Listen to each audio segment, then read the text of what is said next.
নিশ্চিন্ত থাকুন আমির, কেউ আমার ও কিয়ানের মন থেকে মুক্তারকে বিচ্ছিন্ন করতে পারবে না। বানু উমরে তো রয়েছেই। উমরে বানুর মিষ্টি কথা শুনে নারীর তিক্ত কথা ভুলে যাব। মারহাবা, খুবই ভালো কথা। কিন্তু আমাদের এই ছোট্ট পালওয়ান কবে বীর পুরুষে পরিণত হয়ে আমাদের সঙ্গে যুদ্ধে যাবে? আপনার খাদেম বানাবো আমির। আল্লাহকে হেফাজত করুন। যেতে পারেন।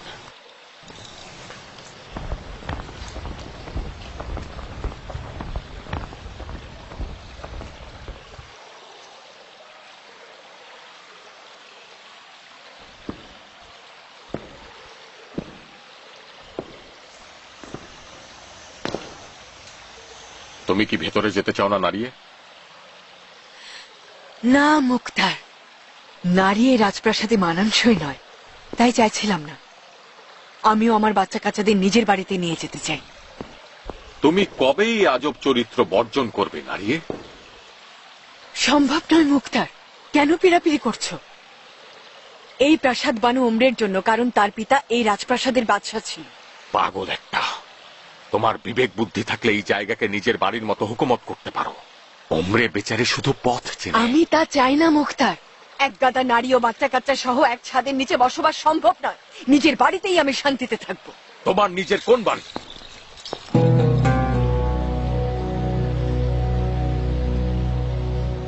সীমার বেঁচে থাকলে আমাদের বাড়ি ঘর ধ্বংসস্তূপে পরিণত হবে। গত রাতে তোমার বাড়িতে হামলা করেছে, তোমার গোলাম হলুকে হত্যা করেছে।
জানেন যে আমি কখনোই মুক্তারের দলে নই, কিন্তু আমি বাস্তবতা বিবর্জিত হয়ে কখনোই তার বিরুদ্ধে যুদ্ধ করতে চাই না।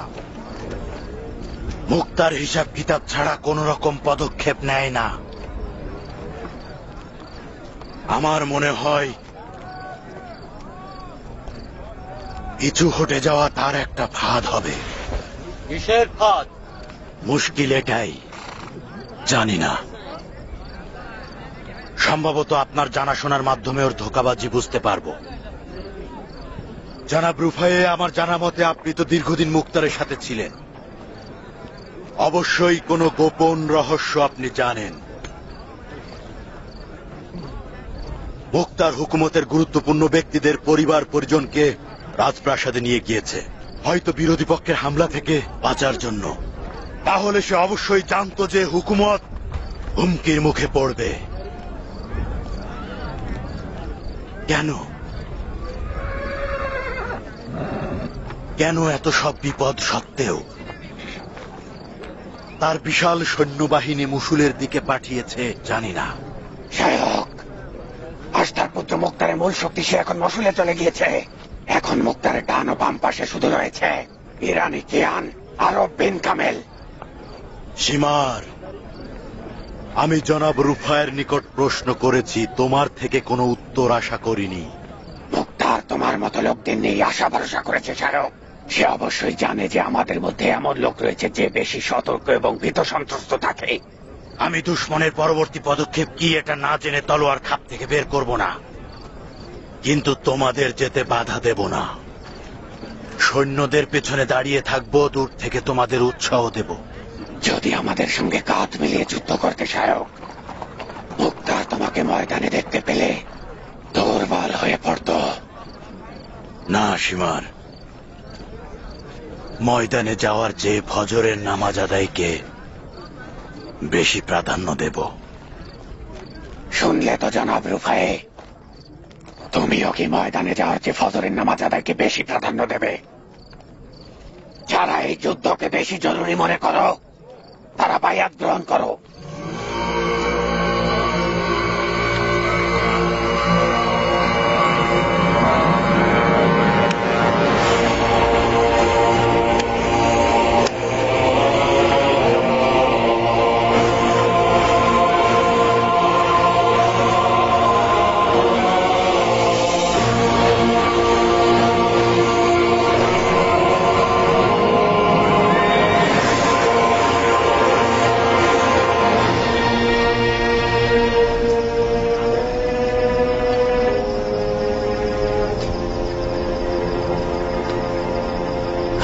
আমির কারোর সঙ্গে কথা বলছেন না কেন? কেন সেটা জানি না ইসমাইল। অবশ্যই আমিরের এই মুহূর্তে নীরবতার কোনো কারণ রয়েছে। আফসোস, ইব্রাহিম যদি মসুলে না যেত তাহলে কি হতো? বোঝাই যাচ্ছে, তাহলে কুফার সৈন্যদের দেখে বিরোধীরা চুপসে যেত। এখানে কখনোই এইরকম নীরবতার সৃষ্টি হতো না। এই সময় যে বিপদ, তাতে তো মনে হয় তুষের আগুনের মতো জ্বলত।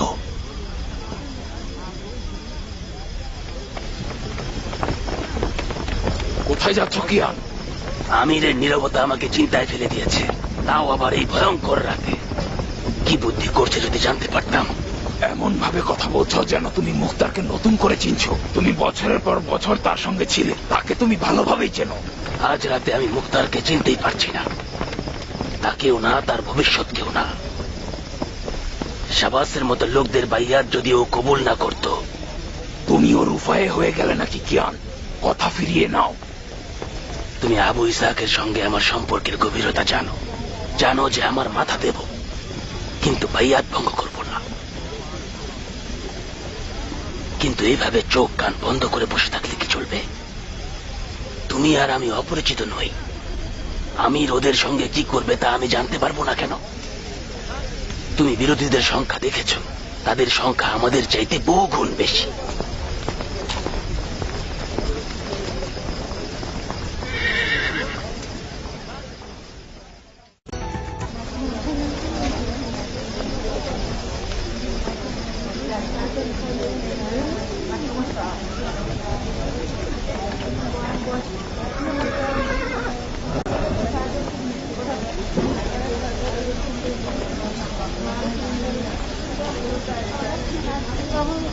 নিজেরই বিশ্বাস হচ্ছে না, মুক্তার কি ফাঁদে পা দিয়েছে? কখনো কখনো ফাঁদে পড়লে ভবিষ্যতের পথ পরিষ্কার হয়। তার মানে তুমি তো সবই জানো সখী।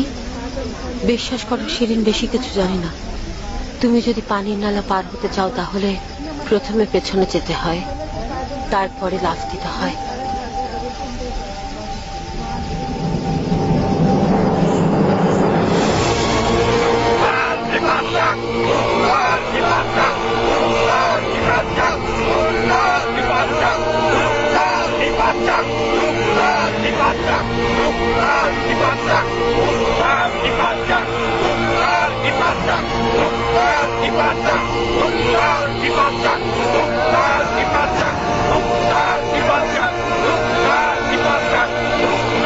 Ibadah!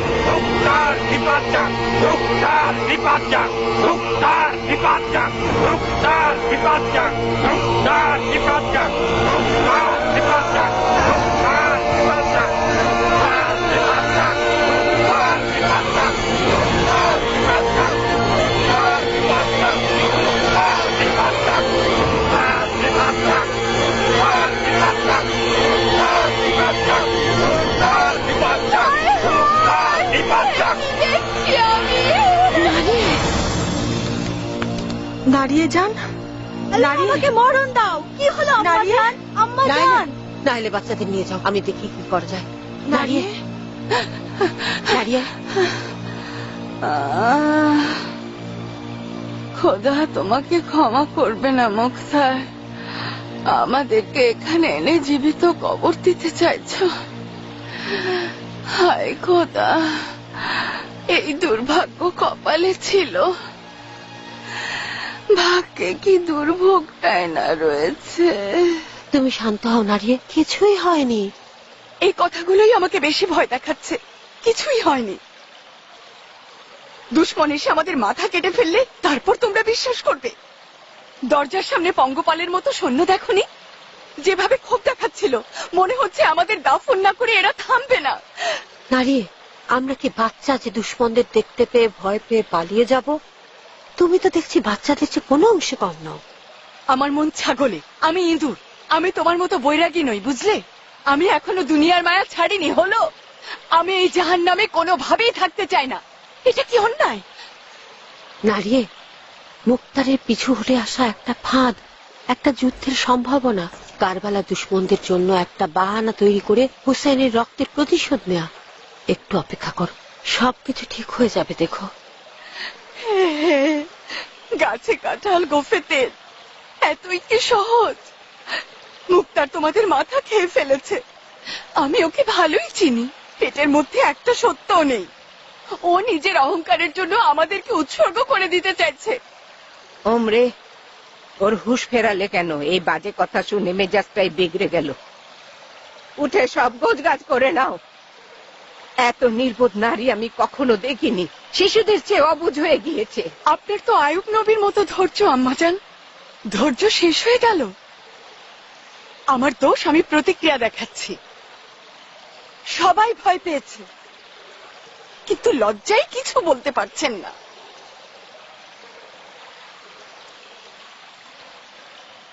ভয় পাওয়া ঠিকই আছে। দুশ্মনের সংখ্যা আমাদের চেয়ে অনেক বেশি। ভাবতেও পারিনি মুক্তারের বিরুদ্ধে এত লোক রয়েছে। এটা কুফা নগরী শিরিন। কুফার লোকেরা মুহূর্তের মধ্যে রং পাল্টায়, ওদেরকে চেনা যায় না। আজ ওরা মুক্তারের বিরোধী। দেখা যাক আগামীকালে এই গিরগিটিরা কার রং ধারণ করে।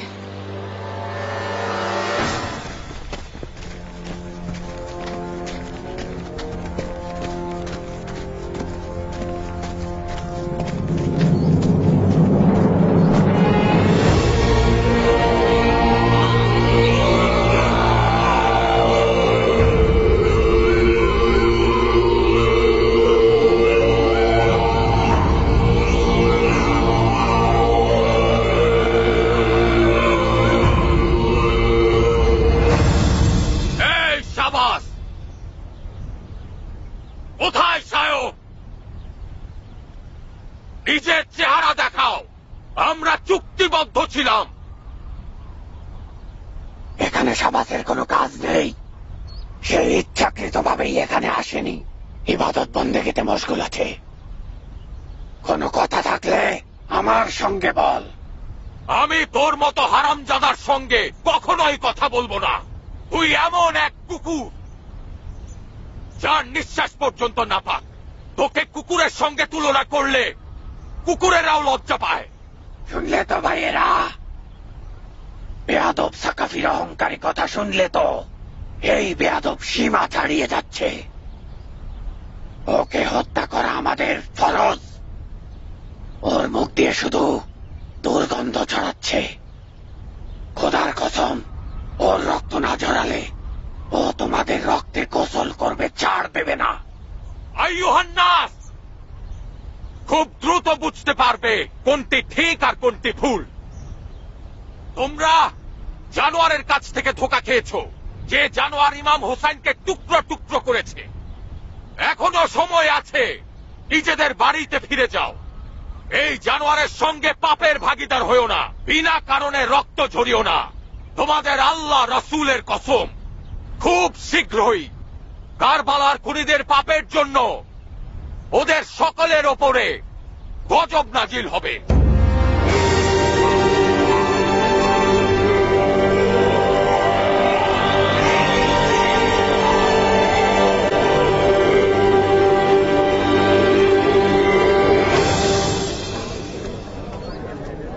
কোন পথ দিয়ে পালাবি মিথ্যাবাদী?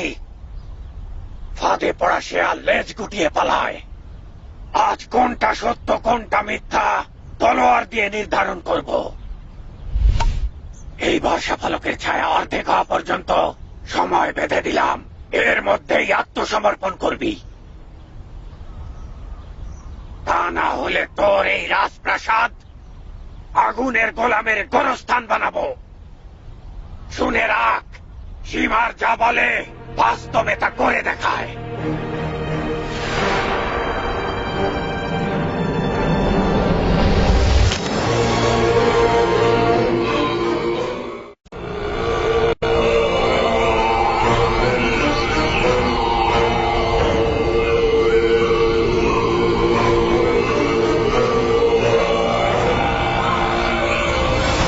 কেন মিথ্যা ভয় দেখাচ্ছ সীমা?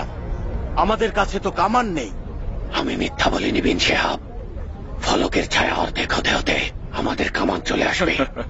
এখনো তোমার অনেক বন্ধু তোমার কাজকর্মে সন্দেহ পোষণ করছে। খুব তাড়াতাড়ি সব সন্দেহ দূর হয়ে যাবে। আমাদের লজ্জায় ফেলে দিও না সীমা। আসলে তুমি কুফার আমির হওয়ার যোগ্য লোক। বলো কামান কি রয়েছে? অপেক্ষা করো বিন হেজাজ, অপেক্ষা করো।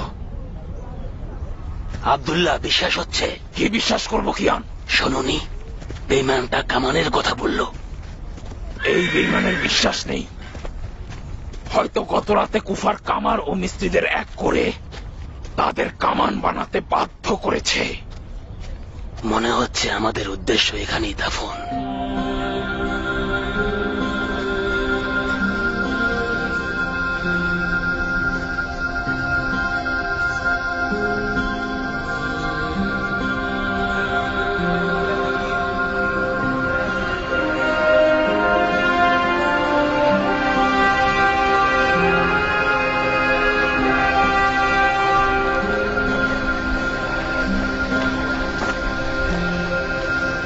কিছু একটা করুন রুফায়।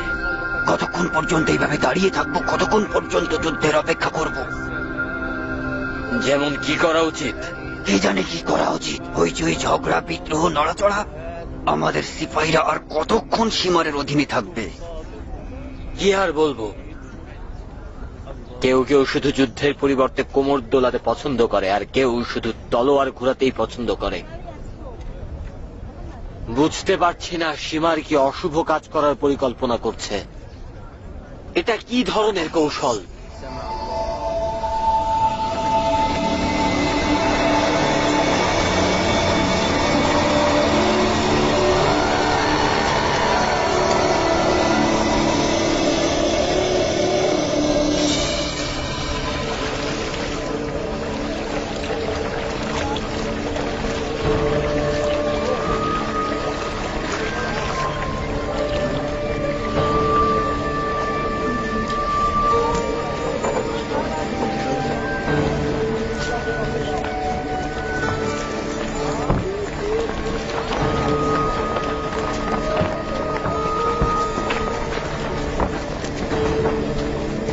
আজব আলামত সব। মনে হচ্ছে আমরা সবাই ফাঁদে পড়েছি। সম্ভবত জিনদের সাহায্য চাইছে, কেউ কিছু জানে না।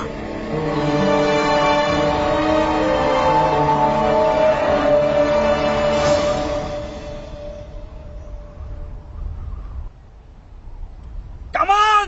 কামান এসে পড়েছে!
করেছো সীমার, দারুণ কাজ।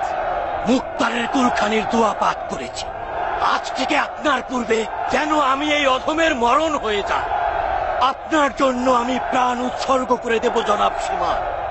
বিন হেজাজ, এই যে কামানের গোলা দেখছো অনেক দামি, এগুলো মরার আগে এগুলো দাম দিয়ে যাও, তাহলে আমি বুঝতে পারবো তুমি আমার সঙ্গে সবসময় থাকবে। কত পরিশোধ করতে হবে জনাব? তুমি আমাকে 50টি উট দিলে চলবে। 50টি উট? এই গোলা এক রাতে তৈরি হয়নি। আমার সন্দেহ দীর্ঘদিন থেকে এগুলোর তদারকি হচ্ছিল। তুমিও তোমার গোয়েন্দা বাহিনীকে কিছুই বুঝতে পারোনি কিয়ান? না, বুঝতে পারিনি। বলুন তাহলে কি করব? নিজেকে ফাঁসিতে ঝুলাবো? ভাইরা, এখন এসব কথা বলার সময় নয়। ইসমাইল এমন ভাবে কথা বলছে, বোঝাতে চাইছে যেন আমি নিজের দায়িত্বে অবহেলা করেছি। তুমি ভুল বোঝো না কিয়ান। আসলে কি এক রাতে এই গোলাগুলো তৈরি করা সম্ভব? আমাকে যদি জিজ্ঞেস করো, সম্ভব না। কেন সম্ভব নয় কিয়ান? সম্ভব। স্বর্ণ মুদ্রার লোভে ফেলে পাহাড়কে পর্যন্ত সরিয়ে ফেলা সম্ভব। কিয়ান, যাও বড় মিনারগুলো খালি করো।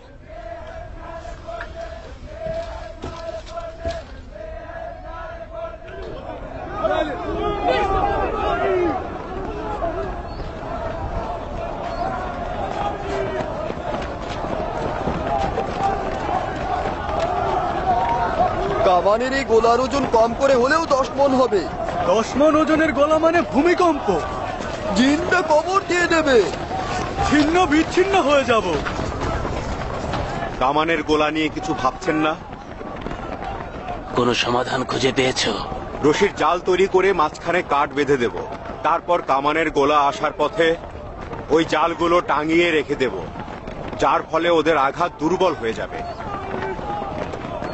করতে পারলে কিন্তু ভালো কাজে দেবে। সময় রয়েছে কিয়ান। আরবের বিদ্রোহীরা রাজপ্রাসাদকে অক্ষত রাখতে চান, এই কারণে তারা অপেক্ষা করবে। এই সুযোগটা আমরা কাজে লাগাবো।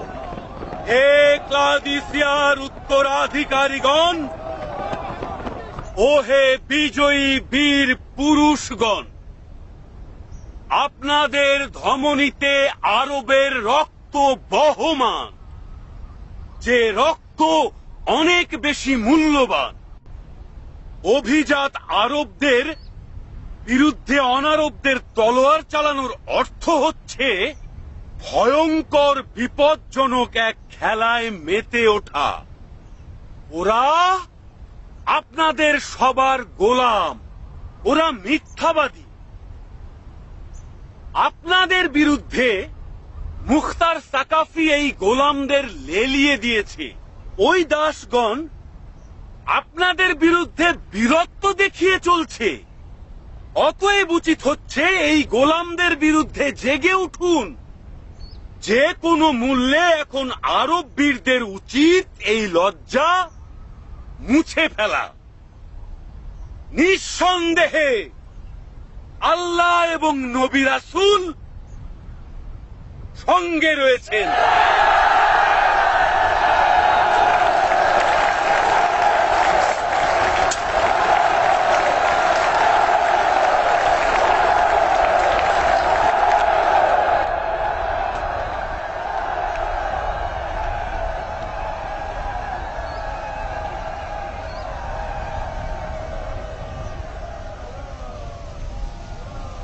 এখনই হামলার সময়।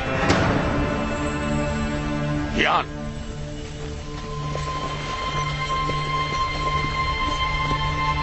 দুলদুলকে প্রস্তুত করো। কাদেরকে নিয়ে আমির? দুশমন বাহিনী কিন্তু আমাদের চেয়ে অনেক গুণ বেশি।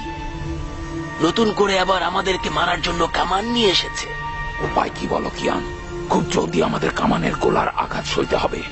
কামানের নিকট পৌঁছে সেটাকে অকেজো করে দিতে হবে। কামানের গোলার আঘাত আমরা অকেজো করতে পারবো। আমরা ময়দানের বিজয়ী হব, এটা আল্লাহর ইচ্ছায় হবে। দেখে নিও ইনশাআল্লাহ।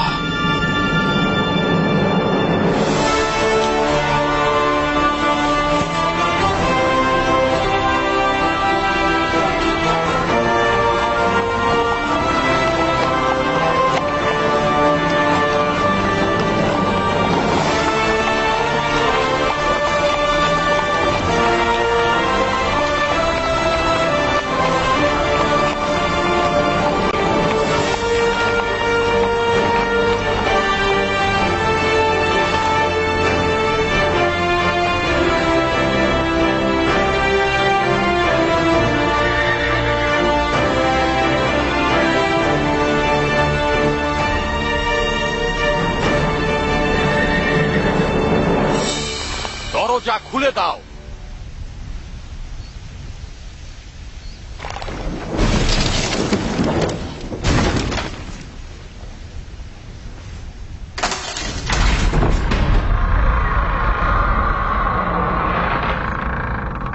দেখলে তো,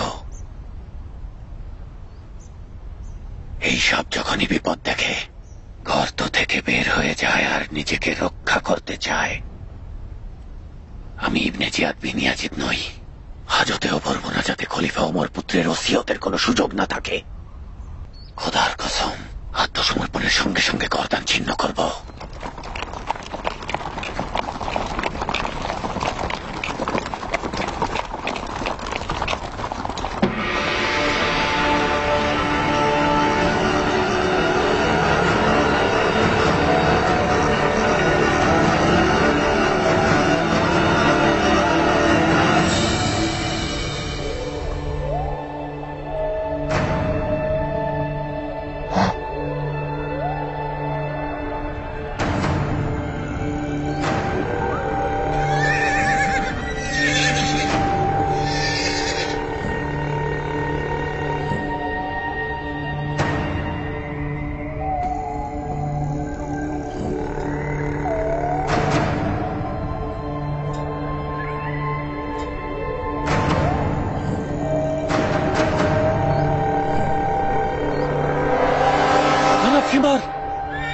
জনাব শিমার,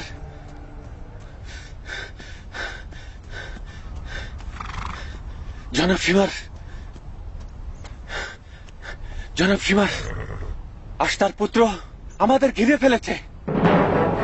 আস্তার পুত্রের তো মসুলে থাকার কথা, কুফায় কি করছে?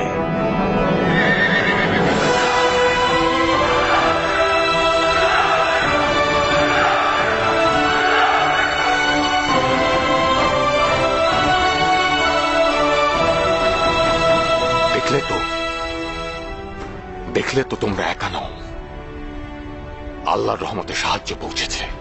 দেখলে সীমার, বিরাট ফাঁদ পেতেছিল, আমরা জানতে পারিনি। আফসোস যদি বর্ষা ফলকের শর্ত না দিতে। খামোশ বিনাশাস, চুপ করো।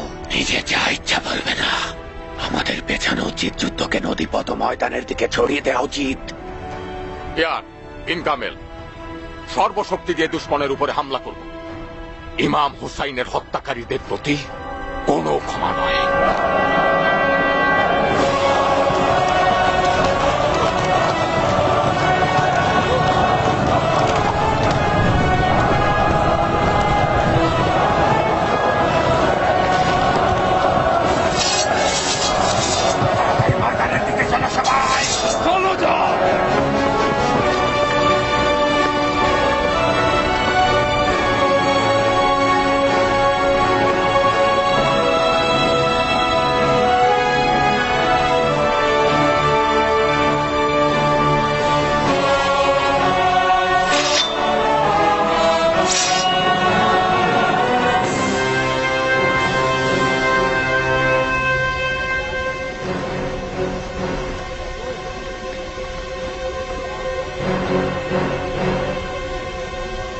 আমির, আমির,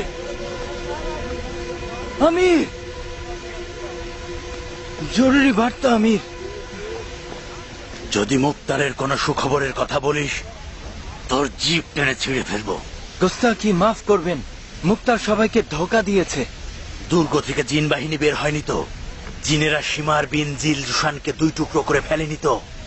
এমন কাজ করেছে যা আপনি বলেছিলেন। জলদি বল, কি করেছে?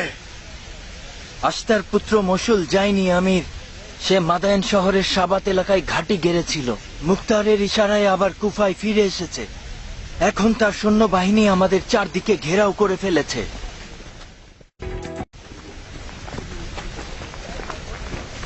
সাবধান, এখন তোমার সাহায্য দরকার। এমন কিছু পাঠ করো যাতে মুক্তারের সকল জাদু বাতিল হয়ে যায়।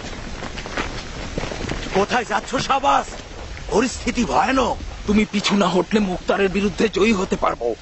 যাই হোক না কেন, মুক্তারের বিরুদ্ধে জয়ী হওয়া সম্ভব নয়। মুক্তার খুবই চতুর রাজনীতিবিদ।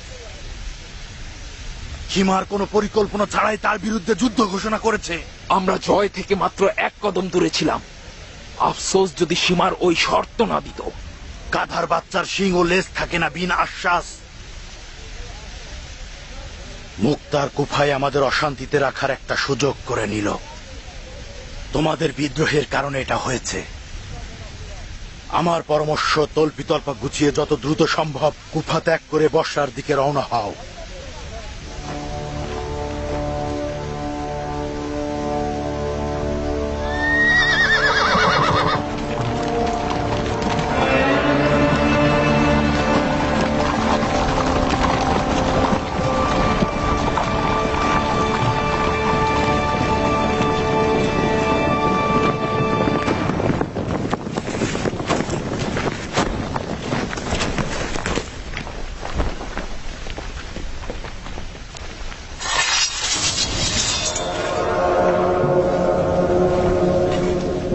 পরিকল্পনা করছো শাবাশ? বলো, হয়তো আমরাও শরীক হব।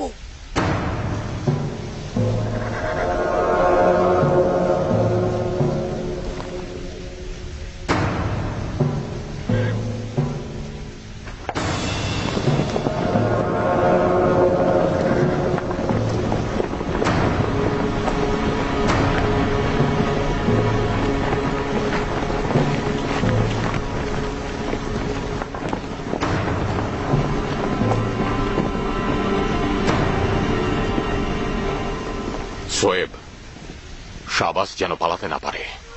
জীবিত অথবা মৃত ধরা চাই।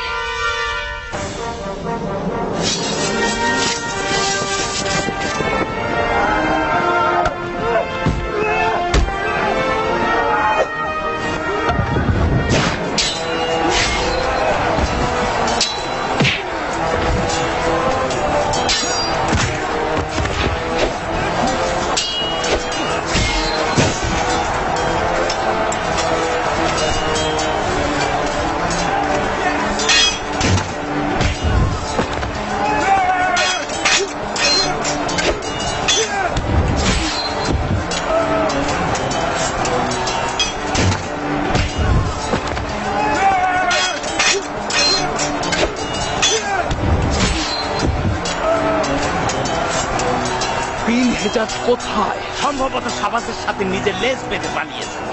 কাপুরুষ, এই পচারসিগুলোর ওপর ভরসা করা উচিত হয়নি। তুমি কি করবে বিন সাহেব? আমি যুদ্ধ করব। তাঁবুগুলোতে আগুন জ্বালিয়ে ওদের সকল পথ বন্ধ করে দেয়া সম্ভব।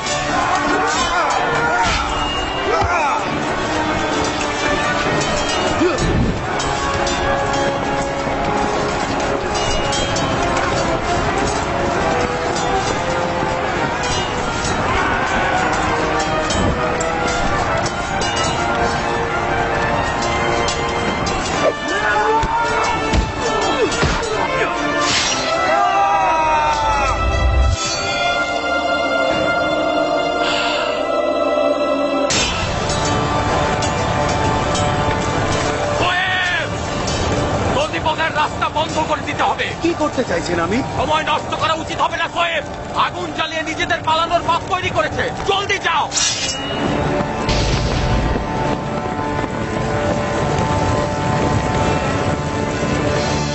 জনাব রুফায়ে, জনাব রুফায়ে, জনাব রুফায়ে, জনাব রুফায়ে, ফাঁদে আটকা পড়েছি। তার মানে কি? তার মানে ধোকা খেয়েছি। আস্তার পুত্র সৈন্য নিয়ে কুফায় পৌঁছে গিয়েছে। কুফার সবাইকে একেবারে ঘেরাও করে ফেলেছে ওরা। জলদি আমাদের এখানেও চলে আসবে। এটা কিভাবে সম্ভব? নিজের চোখে দেখেছি আমি। আমার মনে হচ্ছে রূপকথার পাখির ডানায় ভর করে নিজেকে কুফায় পৌঁছে দিয়েছে। বড়ই আজব। জানতাম মিথ্যেবাদী মুক্তার সাকাফি একজন জাদুকর। নিজের রক্ত কোরবানি করার খুব বেশি তাড়া মনে হচ্ছে।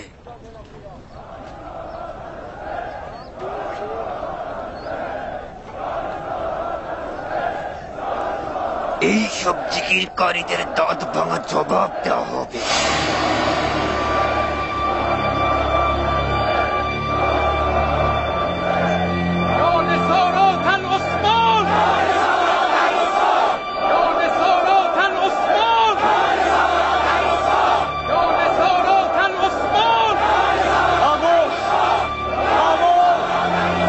এটা কোন ধরনের জিকির? সবার রক্ত দিয়ে আমরা কি করব?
এখনো আমার বন্ধুদের সন্দেহ করো?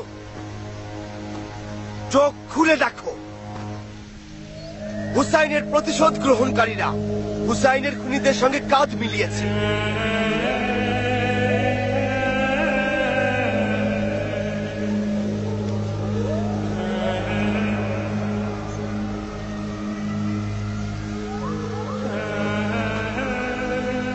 আল্লাহর শুকরিয়া যে ক্ষতিপূরণের সময় পেয়েছি, অশেষ শুকরিয়া।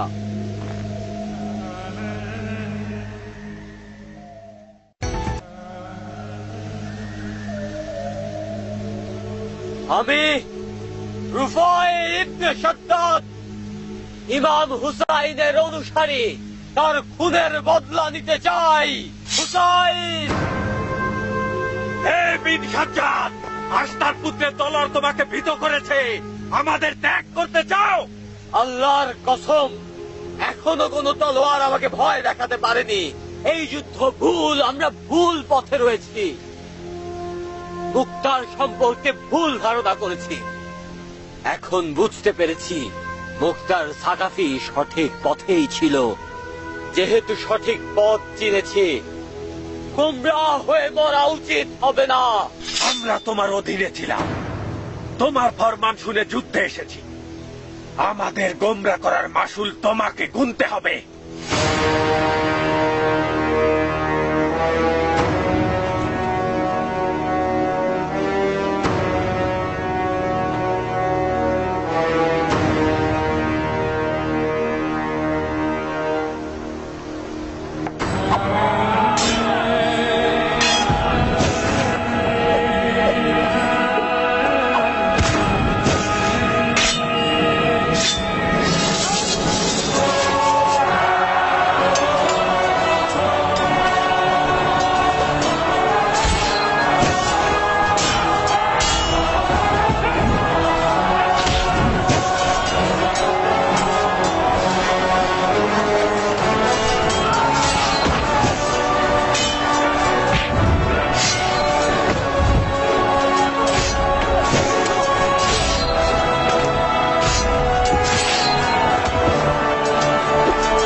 হাতে পেলে সুযোগ দিও না। জি আমির।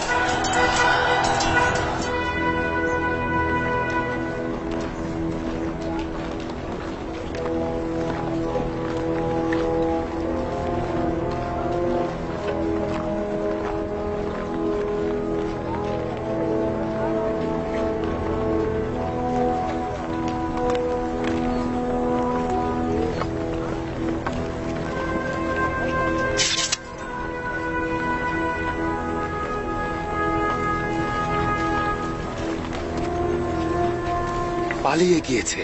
বোঝাই গিয়েছিল যে পালিয়ে যাবে। আগুন জ্বালিয়েছিল পালানোর জন্যই। আমার ভুল ছিল, তখনই আঘাত করা দরকার ছিল। আমরাও তো আগুনের মধ্যে আঘাত করেছি, কিন্তু কোনো লাভ হয়নি। আমার সন্দেহের কারণেই ওরা সবাই পালিয়ে যেতে পেরেছে। নিজেকে মিথ্যা দোষারোপ করো না মুসলমান। পালিয়ে গিয়েছে তো কি হয়েছে, বেশি দূর যেতে পারবে না।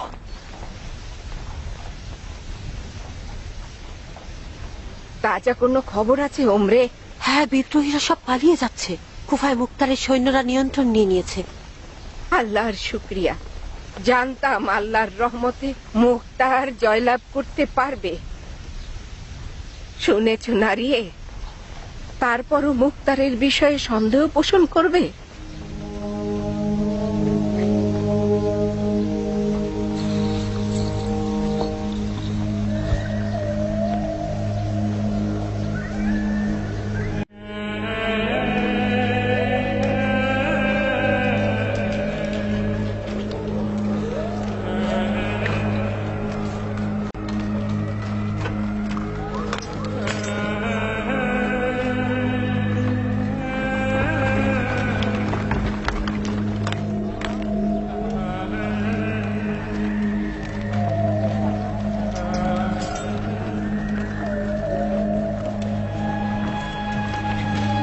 নিজের উপরে থুথু মারি, আমাকে লোভী বললে মোটেও ভুল হবে না।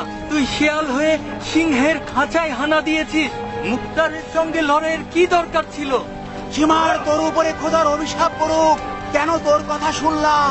কেন এত ফোঁস করছিস? যখন আসতে মনে ছিল না? খামোশ, চল।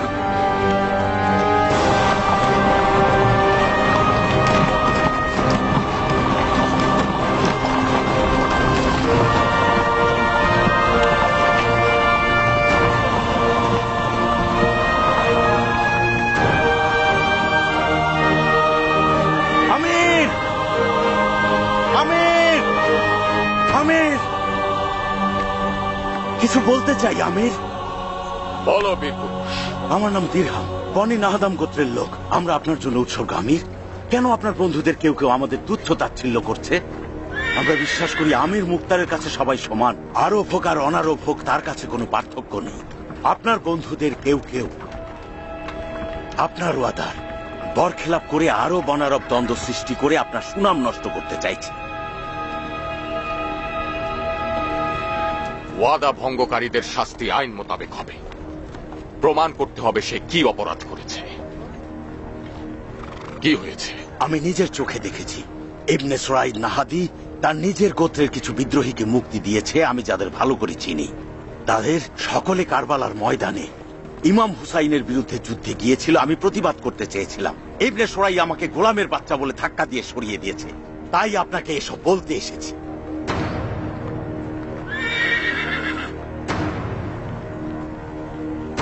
তাহলে সে ঠিক করেনি দিরহাম। সকল বিদ্রোহীদের আটক করতে হবে, এমনকি আমার নিজের গোত্রের হলেও।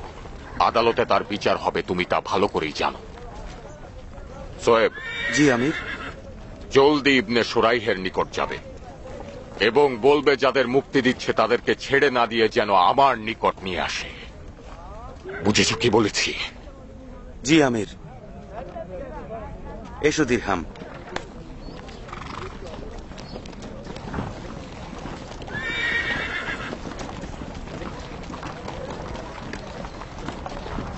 মুখতার, হে হস্তি উল্টে ফেলা পালোয়ানের বীর পুত্র, আমরা করেছি বিদ্রোহ, হয়েছি তোমার দুশ্মন সম। আমাদের বিদ্রোহ ছিল মিথ্যা অহংকারে ভরা। তোমায় নিয়ে করেছি অনেক ছলা কলা, খোদার ওয়াদা ভুলে গিয়েছি হুসাইনের হত্যাকারীদের দলে। এখন নিজেদের জাহেলি দেখে লজ্জায় অবনত হচ্ছি কেঁদে কেঁদে বড় অসহায়। ময়দানে ফেরেশতারা নেমে এলো ঝাঁকে ঝাঁকে, বীরত্ব দেখিয়েছ তুমি মুখতার রণাঙ্গনের বাঁকে বাঁকে। অতএব হে মহান সেনাপতি, আমাদের ক্ষমা করে দাও নিজের মহত্ব দিয়ে। আরবের ঘরে মহান বীর পুরুষ তুমি, আমাদের হতাশ করে দিও না। শুধু এইবার আমাদেরকে মাফ করে দাও, আর কখনো এমন ভুল হবে না। আমি সারা জীবন তোমার গোলাম হয়ে থাকবো, মাফ করে দাও। কবি, তোমার নাম কি? আল আহকার সিরাগাত ইবনে মারাকেস বারেগি। মিথ্যা দিয়ে ভালো কবিতা আবৃত্তি করেছে, আমার মনে থাকবে।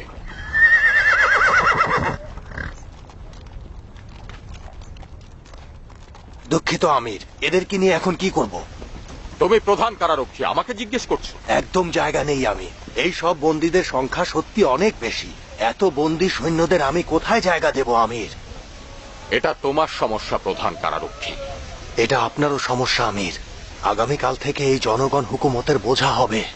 এত লোকজন, এদের খাওয়া দাওয়ার খরচ অনেক। আমি কিভাবে করে এদেরকে সামলাবো? চিন্তার কারণ নেই জায়েদে, খুব বেশি দেরি হবে না।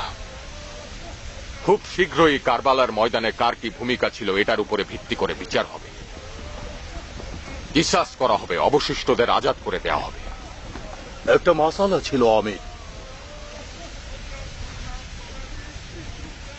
তুমি নিজে বিশিষ্ট আলেম আব্দুর রহমান, হয়তো মাসালার জবাব ঠিক মতো দিতে পারবো না। মুখতার, আপনি প্রমাণ করেছেন যে অহেতুক যুক্তি ছাড়া কোনো কথা বা কোনো কাজ আপনি পছন্দ করেন না, আর এই কারণেই আমি আপনার ভক্ত হয়েছি। মনে আছে আপনি কারবালার কয়েকজন অপরাধীকে নিরাপত্তার নিশ্চয়তা দিয়েছেন এবং তাদের হেফাজত করবেন বলেছেন। যেমন ওমর সাদ, সে তো কোনো বিদ্রোহ করেনি বা বাইয়াত ভঙ্গ করেনি। তার ব্যাপারে আপনি কি করবেন?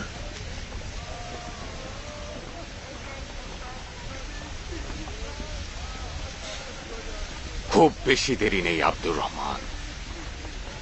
ওমর সাদ নিজেই তার নিরাপত্তা পত্রের অঙ্গীকার ভঙ্গ করবে।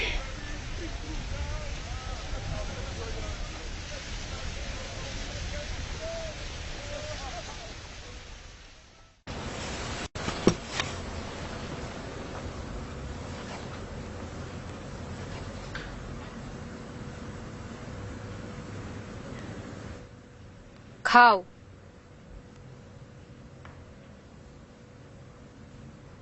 খাওয়ার ইচ্ছে নেই।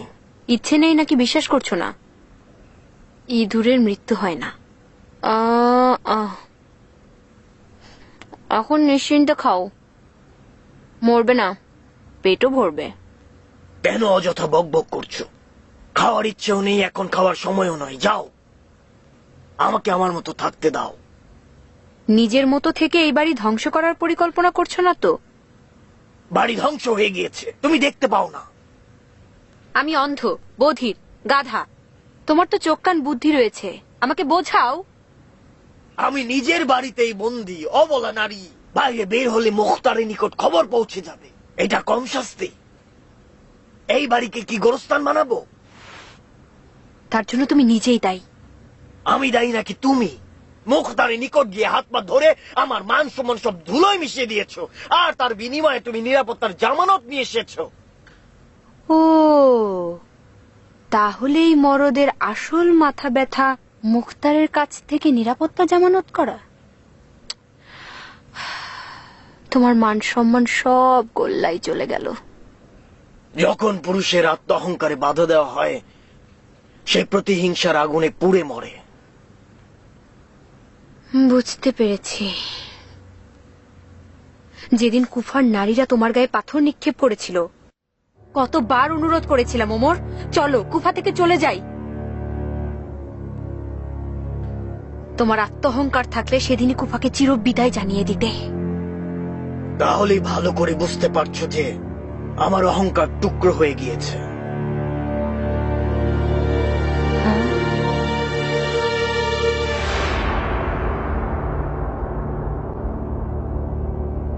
আমি সাদা পোশাকের ফেরেশতাকে দেখেছিলাম।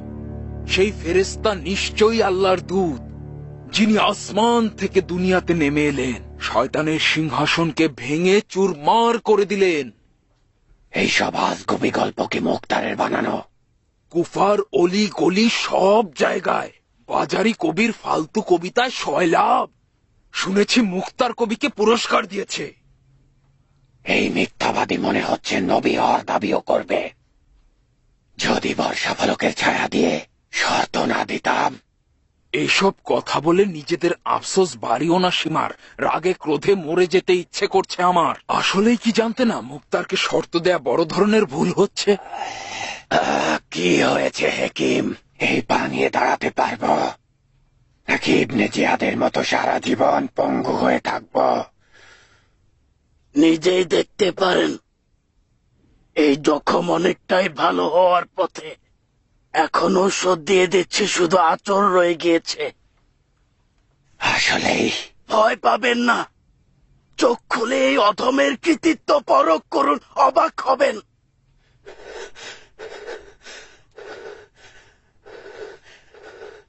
অসংখ্য শুকরিয়া হেকিম, আসলেই তোমার হাতে জাদু রয়েছে। সায়ক, এভাবে আমাকে লজ্জা দেবেন না। এই জখম মাটি লাগার কারণে বেশি ব্যথার কারণ হয়েছিল। এই অধমের জাদুতে আপনার সকল ব্যথা দূর হয়ে গিয়েছে। মানে আবারও লাঠি ছাড়া চলাফেরা করতে পারবো আমি? আপনার পা তো দেখছি আগের মতো একেবারে ঠিক হয়ে গিয়েছে। এখন থেকে আপনি হরিণের মতো লাফিয়ে লাফিয়ে বেড়াবেন।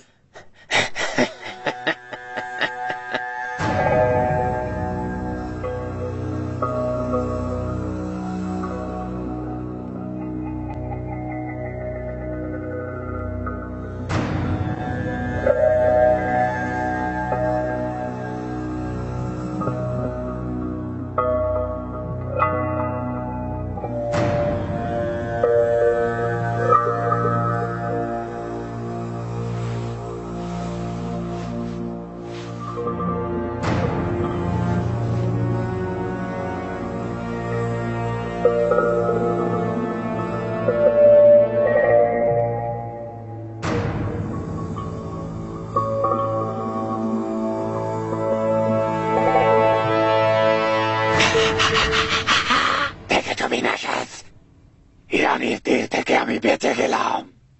আল্লাহর দরবারে হাজার হাজার শুকরিয়া। সীমারের জন্য লজ্জার ব্যাপার হতো যদি তার পা তার আগেই কবরে চলে যেত, তাও আবার একজন ইরানির তীরের আঘাতে।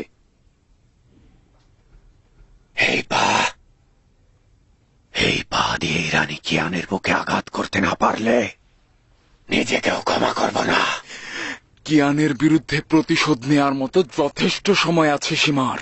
তোমার পায়ের জখম আমাদেরকে চিন্তায় ফেলেছিল। এখন যেহেতু জখম ভালো হয়ে গিয়েছে, সময় নষ্ট করা উচিত হবে না। মুখতারের গোয়েন্দারা প্রতি মুহূর্তে আমাদের সবার খোঁজ রাখছে। আমি তৈরি রয়েছি। বন্ধুদেরকে খবর দাও, আজ রাতে কুফা ত্যাগ করব। আমার মুখতারের মতো দ্রুত গতির পয়গাম বাহক নেই যে জলদি খবর পাঠাবো। আজ রাতে নয় জনাব সীমার, বন্ধুদের খবর দিতে কমপক্ষে 1 দিন রাত সময় প্রয়োজন। হ্যাঁ, জলদি করো। জানো মুক্তারকে স্বীকার করা দুঃসাধ্য। জনাব হেকিম, শুকরিয়া। ওয়াদা রাখা উচিত। এই নাও পুরস্কার। এই অনুগ্রহ কি কারণে আমির? জখম ভালো করাতে তোমার পুরস্কার।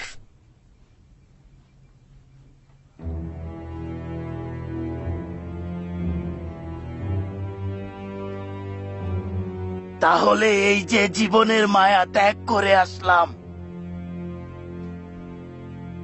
আপনার চিকিৎসা করতে আসলাম, তাও আবার কুফার এই বিপজ্জনক পরিস্থিতিতে মুক্তারের চোখ কান খোলা রয়েছে, কত মূল্য দেওয়া উচিত?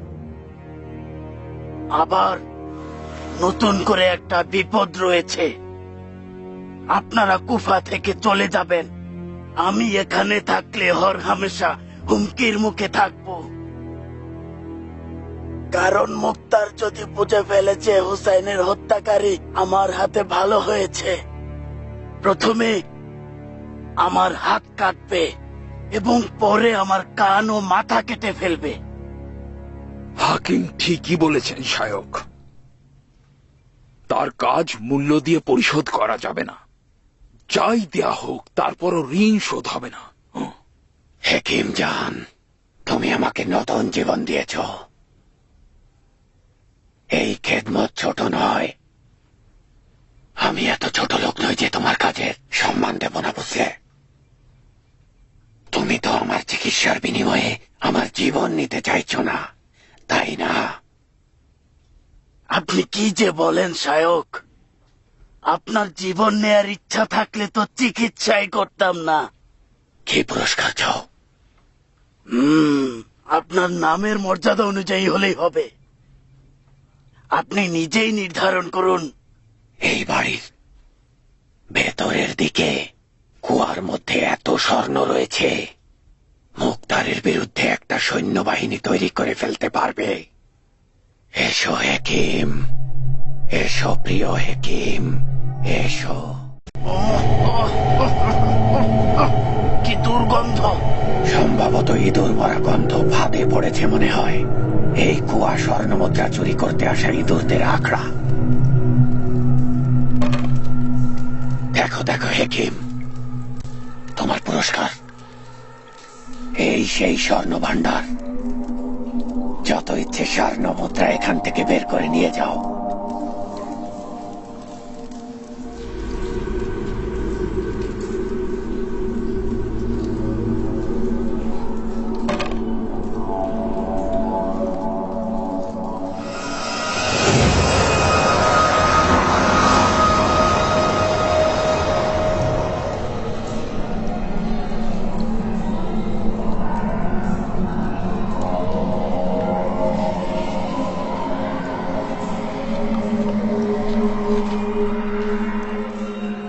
এটা তো ফেরাউনদের গোরস্থান। লোভী ফেরাউনদের গোরস্থান, যেখানে স্বর্ণ মুদ্রার ঘ্রাণ পাওয়া যায়। এই স্বর্ণ মুদ্রায় ডুবে যেতে পারবে। ওই এক থলি যথেষ্ট। তাও মনে হচ্ছে অনেক। অনুমতি দিলে যেতে চাই। কোথায় যাচ্ছ হেকিম? লোভে পড়ে সুযোগ নিতে চাইছিলে, সাহস থাকলে নিজের পায়ে দাঁড়াও। কিছু চাই না জনাব সীমার, আমাকে কষ্ট করে যা দিয়েছেন সেটাও ফেরত দিতে চাই। এই মুদ্রার থলি তোমার নিজের উপার্জন হেকিম, আমি কারো হক নষ্ট করি না। আপনার জীবন রক্ষা করেছি জনাব সীমার, এটা করা ইনসাফ হচ্ছে না। খোদার কসম ইনসাফ নয়, কাপুরুষ ও জালিমের কাজ। তাহলে অনুমতি দিন, আপনাদের আর বিরক্ত করতে চাই না। তোমার অপরাধ কি শুনে নাও। বিনাশাস, তোমার তো যথেষ্ট আইন আদালত নিয়ে পড়াশোনা আছে। ওর অপরাধ সম্পর্কে রায় দিয়ে বুঝিয়ে দাও, ন্যায় বিচার করছি। হাকিম নিজে থেকে একটু বেশি চিন্তা করে ফেলেছে। সীমার এত ধন সম্পদের অধিকারী নয়, অতএব নীরব থাকার বদলে একটু বেশি উৎসাহী হয়ে গিয়েছিল। ও তো দুই দিক থেকে ফায়দা লুটতে চেয়েছিল। তোমার কাজ শুরু করো, সময় খুব কম। হাকিম অধৈর্য হয়ে গিয়েছে। শুনেছি হেকিমগণ, মৃত ব্যক্তিও মৃত্যুকে কখনোই ভয় পায় না। ভয় পেও না হেকিম, খুব বেশি সময় লাগবে না। রক্ষা করো জনাব সীমার।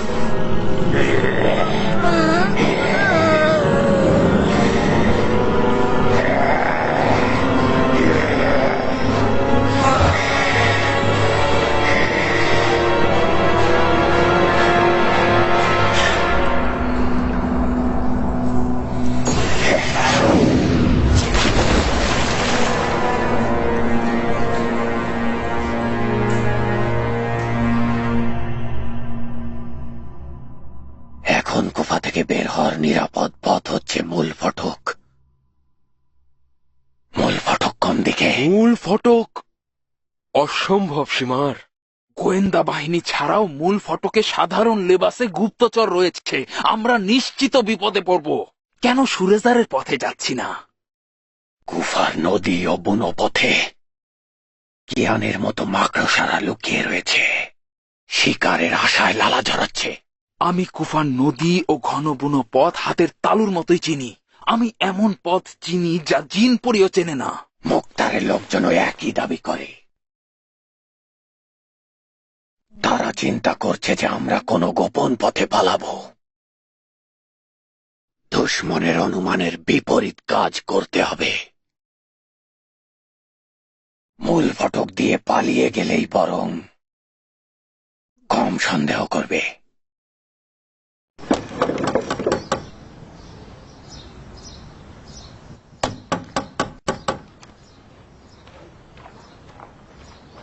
কে ওখানে?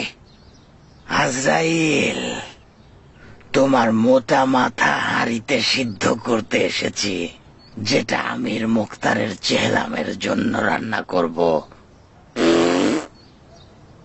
সানান, তুমি নাকি? দরজা খোলো গাধা, আমি নিজেই দরজায় দাঁড়িয়ে আছি।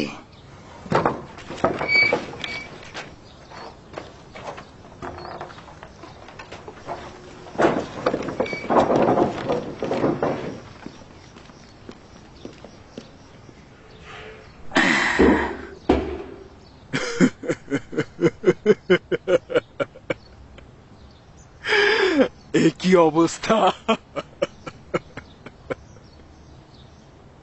আমরা তোমার মতো অত মোটা চামড়ার লোক নই যে নিজের জন্মদিনের চেহারা অস্বীকার করব। এমন ভাবে সেজে নিজের আসল চেহারা বানিয়েছি। আসার পথে কেউ অনুসরণ করেনি তো? এই চেহারায় কারো চেনার কথা নয় সীমার। আমি কথা দিচ্ছি মুক্তার নিজেও আমাদেরকে চিনতে পারবে না। এরকম ভুল ধারণার কারণে ধোকায় পড়েছি এবং নিজেদেরকে বিপদে ফেলেছি।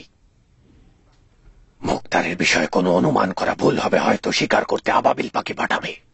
কেন তুমি এভাবে শিরক কথাবার্তা বলছো উট কোথাকার? কেউ এই দুইটা কালো হাঁড়িকে কোনোভাবে সন্দেহ করেনি, আবার কেউ অনুসরণও করেনি। তুমি আসল কথা বলো, আমরা কখন পালাবো? আগামীকাল সকালে মোরগ ডাকা ভোরে ভেড়ার পালের সঙ্গে আমরা কুফা ত্যাগ করব।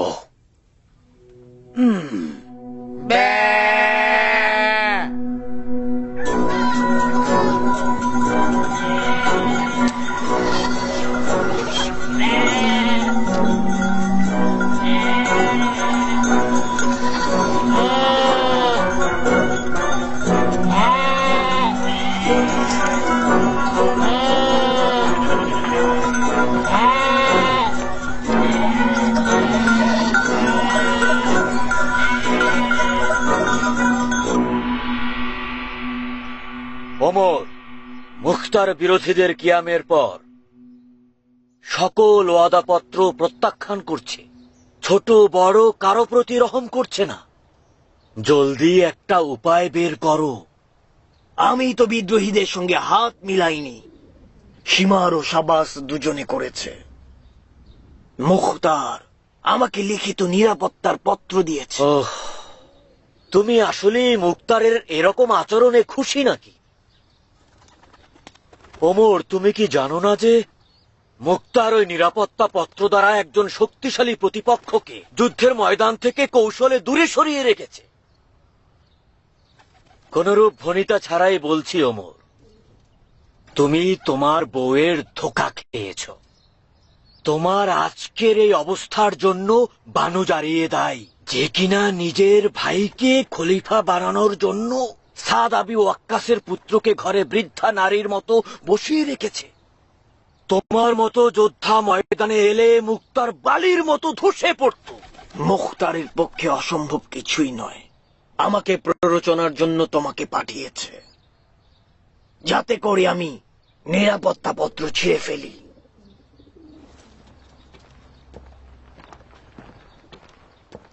আমি তোমার বাড়িতে অসংখ্যবার খাবার খেয়েছি, তাই সমবেথী হয়ে বলছি, আজ মুক্তারের মজলিসে ছিলাম। তার বন্ধুদের সঙ্গে ওয়াদা করেছে যে আগামীকাল এমন একজনকে হত্যা করবে যে দেখতে ভাল্লুকের মতো। সে তোমার দিকেই ইঙ্গিত করেছিল ওমর, নিজেই জানো।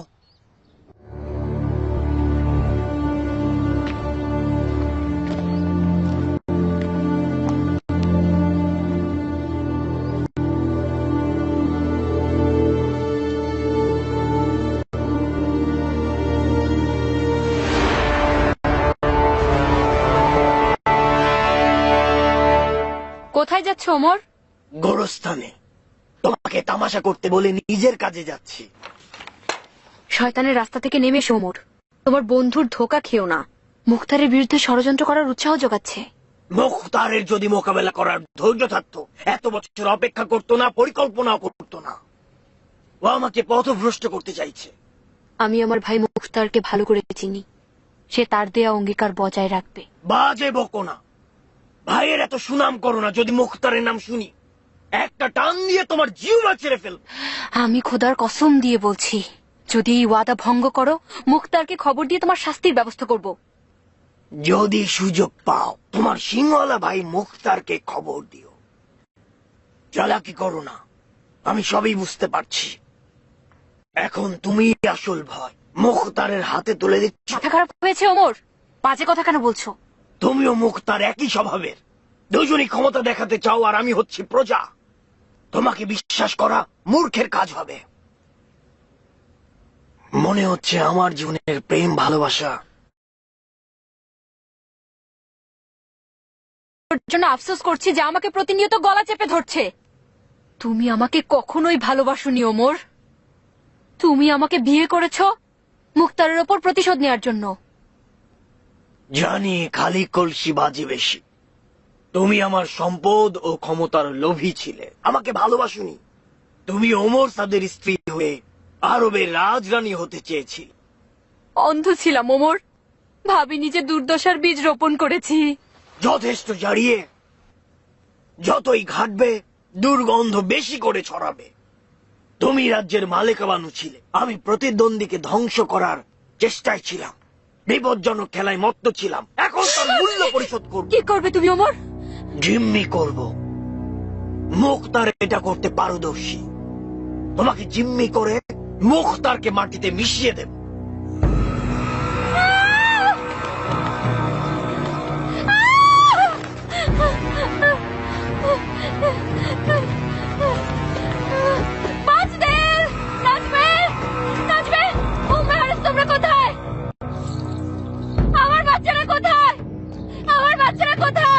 বাচ্চাদের তাদের মামার ভয়ে আমার আস্তানায় পাঠিয়ে দিয়েছি। সেখানে প্রশিক্ষণ নেবে, প্রতিশোধ নেবে। আমার লোকেরা তাদের মামাকে হত্যার প্রশিক্ষণ দেবে।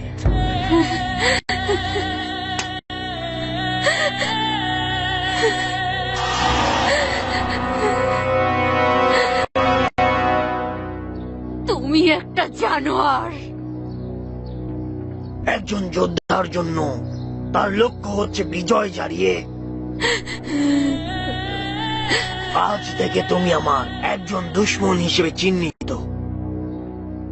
এই অবাধ্য নারীকে রান্নাঘরে বন্দী করো, পরবর্তী নির্দেশের জন্য অপেক্ষা করো। তোর উপরে অভিশাপ ওমর। এখন বুঝতে পেরেছি তোর সম্পর্কে যা বলা হয় সবই সত্য।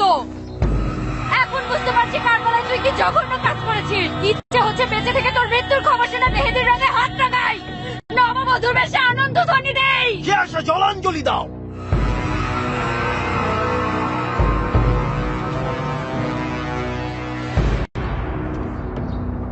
তোমার মাকে জিম্মি করলে পথ পরিষ্কার হবে। সে আমাদের গোপন রহস্য মুখতারের কাছে ফাঁস করে দিয়েছে, আমাদের সর্বনাশ করেছে। যেদিন বাধা ভেঙে মুখতারের দরবারে গিয়েছিল সেদিনই উনার পা ভেঙে দেওয়া দরকার ছিল আব্বাজান। এখনো দেরি হয়নি। এসো বাছা ধন। জি আব্বাজান। আমাদের মহান সিপাহ সালারের কি খবর? খেয়ে দিয়ে বেশ আরামেই আছে। নিজের পরিবারের নিকট সুখে রয়েছে, শান্তিতে ঘুমাচ্ছে আর রাতের আকাশে তারা গুনছে।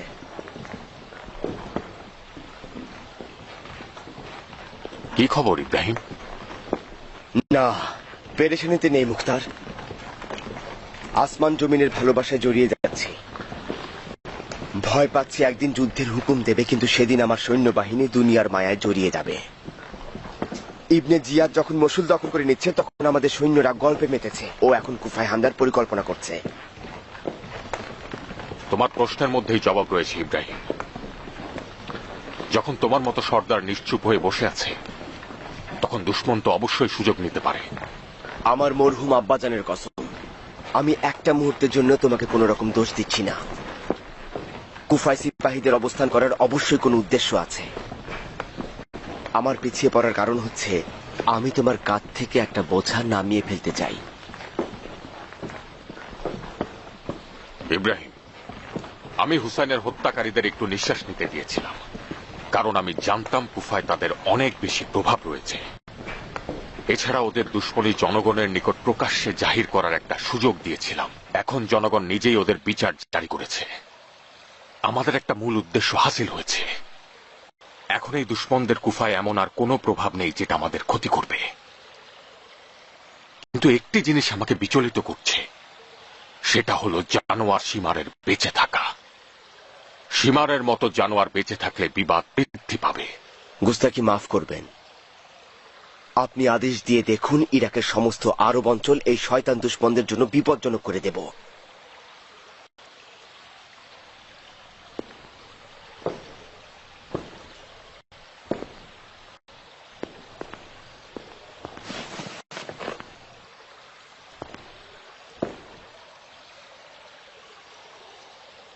বিশ্বাস করলে একবার আদেশ দিয়ে দেখুন, সমস্ত অস্তিত্ব দিয়ে ময়দানে গিয়ে ওদের সমূলে বিনাশ করে তবেই ফিরবো, আপনাকে কথা দিলাম।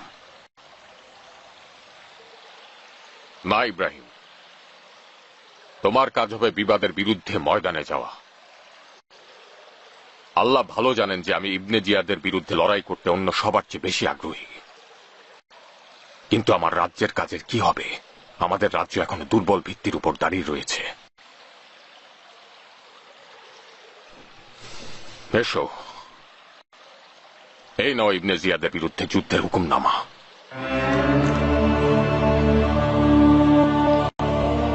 শুধুমাত্র সতর্ক থাকবে যে ইবনে জিয়াদের বিরুদ্ধে যুদ্ধ করতে 2 মাথাওয়ালা তলোয়ার দরকার, যার এক মাথায় প্রচন্ড মনোবল আর অন্য মাথায় ভাগ্য।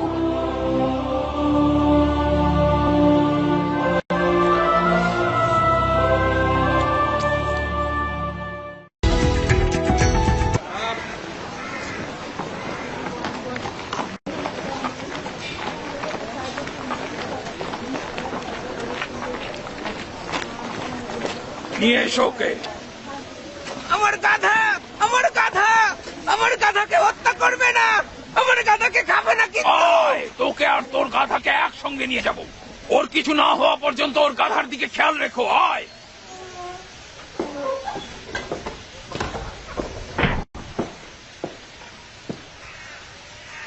দরদ জনাব, মালিক আসতে না খাই। বাঁচান, আমাকে বাঁচান জনাব। আপনি আমারও আমার গাধার নিরাপত্তা দিন। আহলান ওয়া সাহলান সর্দার। আহলান বিন কামেল। আহলান। অপরাধী নাকি? সীমারের গোলাম, নাম রুস্তম, ইরানি লোক। শুনেছি কারবালার ময়দানে উম্মে ওয়াহাবের মাথায় আঘাত করেছে, সেই নারীকে হত্যা করেছে। এ কথা তো আপনি সেখানে গিয়ে দেখেছেন? আমিও তো শুনেছি মুক্তার মিথ্যাবাদী। আপনি বিশ্বাস করবেন? তুই সীমারের গোলাম কি না? একদম সত্য কথা জনাব। আপনিই বলুন, সীমারের গোলাম হওয়া কি অপরাধ? নামের তো বাহাদুরি রয়েছে, রুস্তম। রুস্তমের মতোই যেন না হয়, সেই দিকে অবশ্যই খেয়াল রাখবে। না না জনাব সর্দার, আপনার দাড়ির কসম, আমি নিরপরাধ। তাহলে নিজের আর গাধার জন্য চিন্তা করো না। মুখতারের আদালত মানুষের ন্যায় বিচারের আদালত। যাও, মুখতারকে সাহায্য করো যেন বেঈমান সীমারকে পাকড়াও করা যায়। যাও। দত্ত সীমার আমাকে নিষ্ঠুরভাবে কিনে নিয়েছিল। আমার জন্য পানিও হারাম হয়ে গিয়েছিল। সেই সময়টাতে আমি বছরের পর বছর গোসলও করিনি। তখন আমি মাটি দিয়েই তায়াম্মুম করে পবিত্র হয়েছি। সবশেষে একটি কুকুরের ভাগ্যে জুটলাম। নিরুপায় হয়ে সীমারের নিকট বিক্রি হয়েছি। বাধ্য হয়ে তার আদেশ মেনে চলতাম জনাব আমির। মানুষ তো দূরের কথা, আমার একটি পিঁপড়া মারারও সাহস নেই। তোমার জ্ঞান জ্ঞান শেষ হয়েছে? শেষ হয়েছে আমির। তোমার নাম কি আসলেই রুস্তম? না মালিক, এই গোলামের নাম পেশাং। বেঈমান সীমার আমাকে রুস্তম বলে ডাকেন, আর আমার গাধার নাম দিয়েছেন রাক্স। তিনি আমার ইরানি বংশ রূপকথার পালোয়ানদের উপহাস করে এটা বলেন। ওই হারামজাদা যদি তোকে মারত, সেটা ইরানিদের জন্য লজ্জার হতো। হতচ্ছাড়া, সীমারের গোলামি করতে লজ্জা করেনি? বিষ দিয়ে মারিসনি কেন? তওবা তওবা, একবার তার জামায় হাত ছোঁয়ালে 7 বার ধুয়ে নিত। আমার হাতে তো কিছুই খেত না, আমি বিষ দিয়ে মারবো কিভাবে? পেশাং, তোমার কাজের সত্যতা এখনো প্রমাণ করতে পারোনি। তুমি উম্মে ওয়াহাব নামে একজনকে খুন করেছিলে। হযরত হামজার খুনি ছিল কলিজা খেকো দাসী হিন্দ। আমি তোমাকে তাদের হত্যার কথা স্মরণ করিয়ে দিচ্ছি। আমি প্রিয় নবীজির চাচার কতলের কথা এই কারণে বললাম যে তোমাকে এক শর্তে ক্ষমা করব, যদি তুমি সীমারকে ধরিয়ে দিতে পারো। আপনার দাড়ির কসম, অবশ্যই জনাব। আপনার এই খাদেমকে জলদি মুক্ত করুন, যাতে সীমার পাখির মতো উড়ে পালাতে না পারে। হতচ্ছাড়া, বাজে কথা বলছিস। তুই তো কসম খেয়ে বলেছিলি সীমার কুফা থেকে পালিয়েছে। কিভাবে পাখির মতো উড়ে যাবে? তওবা তওবা, আবারও কসম খাচ্ছি। সীমার ভেড়ার চামড়া দিয়ে লেবাস তৈরি করে নিজেই ভেড়ার পালের সঙ্গে পালিয়ে গিয়েছে। কোথায় গিয়েছে? মাদায়েন নগরের কাছে একটা সরাইখানায় আশ্রয় নিয়েছে বলে আমি জানতে পেরেছি। এখন যদি আমরা ওখানে যেতে দেরি করি, সে কিন্তু ওখান থেকে পালিয়ে যাবে। কখন ওর সঙ্গে দেখা হয়েছিল? এই তো আজই মাদায়েন ত্যাগ করতে গিয়ে বন্দী হয়েছি। আমাকে চিনে ফেলেছিল। আমি যদি আজ নিচে সীমারের নিকট না পৌঁছাই, সে বুঝে নেবে আমি বন্দী হয়েছি। সে পালিয়ে যেতে পারে। এই হতচ্ছাড়ার কথা বিশ্বাস করা যায় না আমির। সীমার হারামজাদা হয়তো একে ফাঁদ হিসেবে পেতে সহজে পালিয়ে যাওয়ার চেষ্টা করছে আমির। কুফার সকল নদীপথ ও দরজাগুলো বন্ধ করে দেওয়ার আদেশ দাও। এমনকি চতুষ্পদ ও অন্য প্রাণীদেরও চোখে রাখবে। আপনার আদেশের আগেই আমরা সেটা করেছি। সর্বত্র আমাদের নজর রয়েছে। পেশাং, কিভাবে প্রমাণ করবে যে তোমার কোনো কুমতলব নেই? অধমকে বিশ্বাস না করলে কাউকে আমার সঙ্গে দিন। এমন কাউকে পাঠাতে হবে যেন সীমা না চেনে। সীমার কুকুরের মতো গন্ধ শুকে নিতে পারে। 10 মাইল দূর থেকে বিপদের গন্ধ টের পায় এবং ঘোড়ার পায়ের শব্দ শুনতে পায়। যদি আমিরের লোকজন আমাকে অনুসরণ করে, হয়তো সে আগে থেকে সবকিছু বুঝে ফেলবে। আপনার চাকর ওয়াদা দিচ্ছে, সীমারকে ঘুম পাড়িয়ে পাখা ও ডানা সহ বেঁধে জনাব আমিরের নিকট যেভাবে হোক হাজির করব।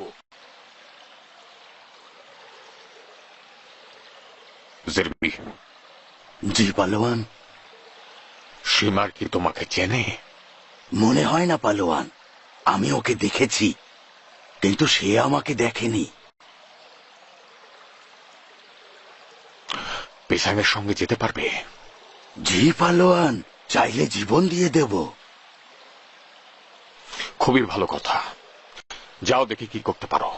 জি পালোয়ান। আপনি আপনার এই অধম গোলামের গোস্তাখি মাফ করবেন জনাব। আপনি কি আপনার এই গোলামকে পুরস্কার দেবেন না? সীমারকে ধরিয়ে দাও, আমি নিজে তোমাকে মুক্ত করে দেব। যাও। আমির, কিয়ানকে বলবে ছদ্মবেশে যেন ওদের অনুসরণ করে এবং সব খবরাখবর আমাকে জানায়। জি আমির। বিন ফার্সের কি খবর? বিন ফারস আজ ওমর সাদের বাড়িতে গিয়ে ওর সঙ্গে দেখা করেছে। সম্ভবত বিন ফার্স আজ ওমর সাদের সঙ্গে সাক্ষাতের পর নিরাপত্তা অঙ্গীকার ভঙ্গ করবে। এখনই ওমরের বাড়িতে হানা দিয়ে ওখানকার খবর আমাকে পৌঁছে দেবে। জি আমির।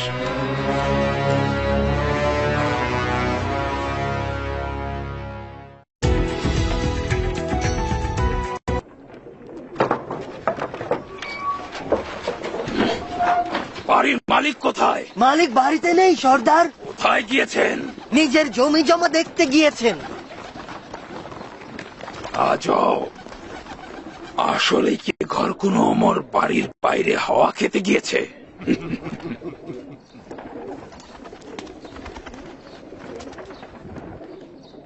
আমিরের হুকুমে বাড়ির সবখানে তল্লাশি করা হবে।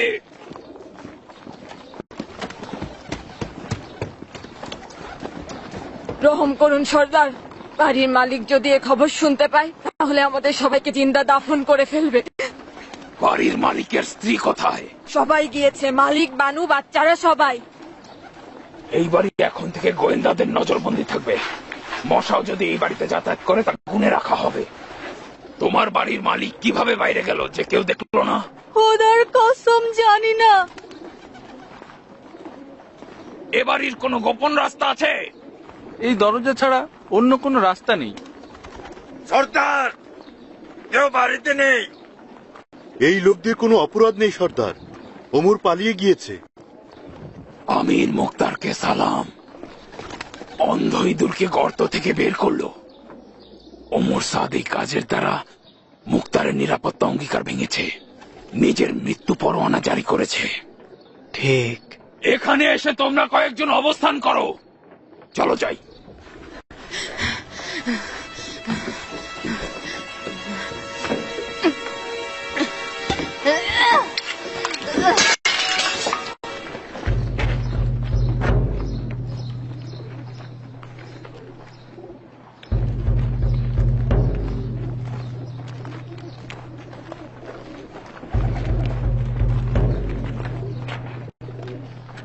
এটা কিসের শব্দ? বিড়ালের শব্দ সর্দার। বিড়াল? তুমি বিড়ালের মিউ মিউ শব্দ শুনেছ? পানির কলসি ভাঙার শব্দ মনে হলো। সম্ভবত ওই রান্নাঘরে কেউ একজন রয়েছে। বিশ্বাস করুন, বিড়ালের শব্দ। রান্নাঘরে ইঁদুরের উৎপাতের কারণে বিড়াল পুষি। ও নিশ্চিত কিছু একটা ভেঙেছে। আল্লাহ যেন মিথ্যা সত্যে রূপান্তর করেন, নয়তো তোমাদের মিথ্যা বলা জিহ্বা আমি একেবারে কেটে ফেলবো। রান্নাঘরে দরজা ভাঙো।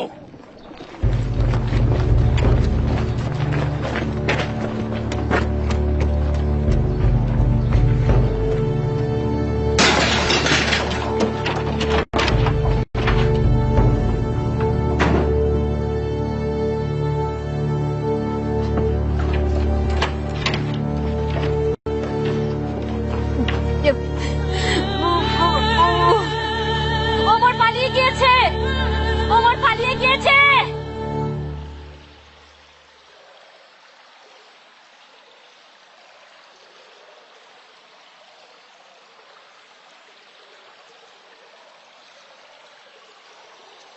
মাথা উঁচু করো বোন।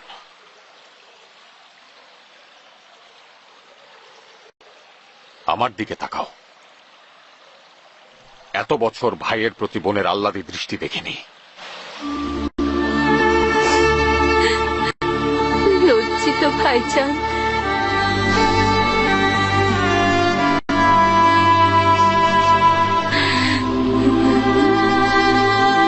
ভেবেছিলাম ওমর সাদ আমার বোনকে হত্যা করে আমার মন রক্তাক্ত করবে। আল্লাহ শুকরিয়া যে তুমি জীবিত রয়েছ। বছরের পর বছর মিথ্যা প্রেমের মায়া জালে বন্দী ছিলাম, অন্ধ ছিলাম। শিয়রের শয়তানকে আমি দেখিনি যে শয়তানের বাচ্চার লালন পালন করছি। আমার পুত্র, আমার দেহের অংশ, যে শিশুটি আমার দুঃখ পান করে বড় হয়েছে, এখন পিতার সঙ্গে মিলে আমাকে খুন করতে চাইছে। হায় আফসোস, আমি নিজেকে অভিশাপে নিজের প্রতি ঘৃণা জানাই। প্রিয় বোন আমার, আমরা নিজেদের ভাগ্য নিজেরা করি। যেদিন অমরের মিথ্যা প্রেমে ভেসেছিলে সেদিনে দেখেছিলাম বাকি সুখের খাঁচা ভেঙে দুর্ভাগ্যের বেড়াজালে বন্দী হতে চলেছে। আমার বিরোধিতাও তোমার দুর্ভাগ্যকে ঠেকাতে পারেনি। আফসোস, যদি আমার মাথাটা কেটে ফেলতে, যদি আমার পায়ের কবজি কেটে ফেলতে, যদি ওই শয়তানের সাথে ঘর বাঁধার অনুমতি না দিতে ভাই। যদি নিজের মায়ের পেটের বোন হতে, খোদার কসম আমি আসমান জমিন একাকার করে ফেলতাম এবং ওমরের সাথে তোমার বিয়ের বিরোধিতা করতাম। তোমার সন্তুষ্টি ছাড়া আমার আর কিছুই করার ছিল না। আমি কখনোই তোমার দুশ্মন হতে চাইনি বোন আমার। কেন আমার মা হলে না আম্মা জান? হে খোদা, তুমি আমার সকল গুনাহ মাফ করো। এসো মাজারিয়ে, এসো আমার বুকে এসে নিজেকে উজাড় করে দিয়ে কাঁদো। এসো।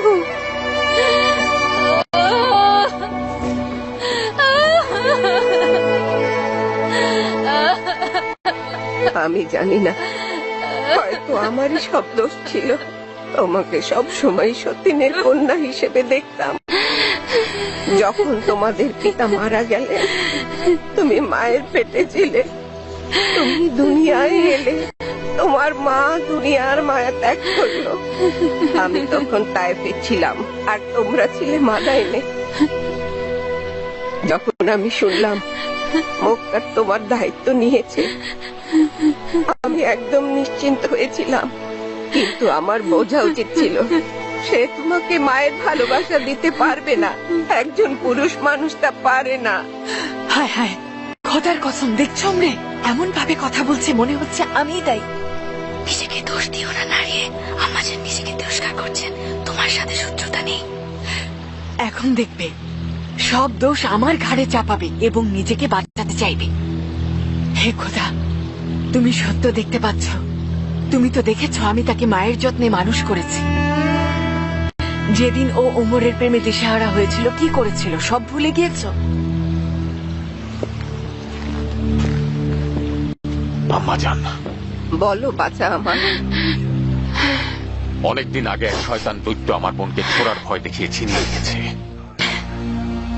এখন আল্লাহর রহমতে ফিরে পেয়েছি, আর কোনো চিন্তা নেই। কুৎসিত শয়তানের থাবা থেকে মুক্তি পেয়েছে। ওকে নিয়ে গিয়ে ওর দুঃখ কষ্ট দূর করে দিন।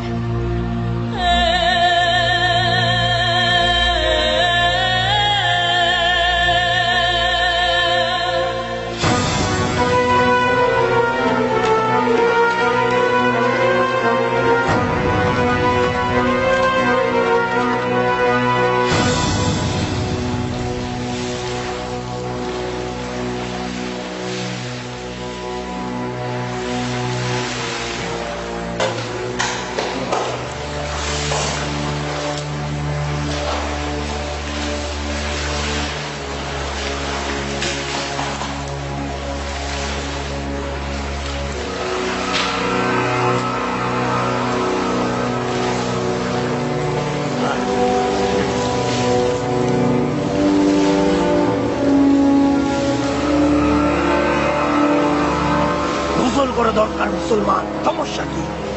আব্বাজান, কি করতে যাচ্ছেন বুঝতে পারছেন? হ্যাঁ আচ্ছা, তো গোসল করতে চাইছি। এই বিপজ্জনক অবস্থাতে গোসল করবে? বিপজ্জনক? কোথায় বিপজ্জনক? জায়েজ হবে, জায়েজ হবে। দৌমের পুত্র তো ওয়াজিব ত্যাগ করতে মানা করেনি। ওয়াজিব গোসল করা দরকার বাঁচা দরকার। গোসল করলে মাথা পরিষ্কার হবে, ভালোভাবে চিন্তা করা যাবে।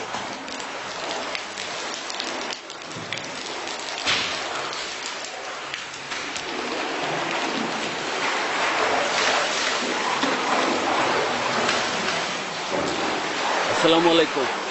ওয়ালাইকুম সালাম।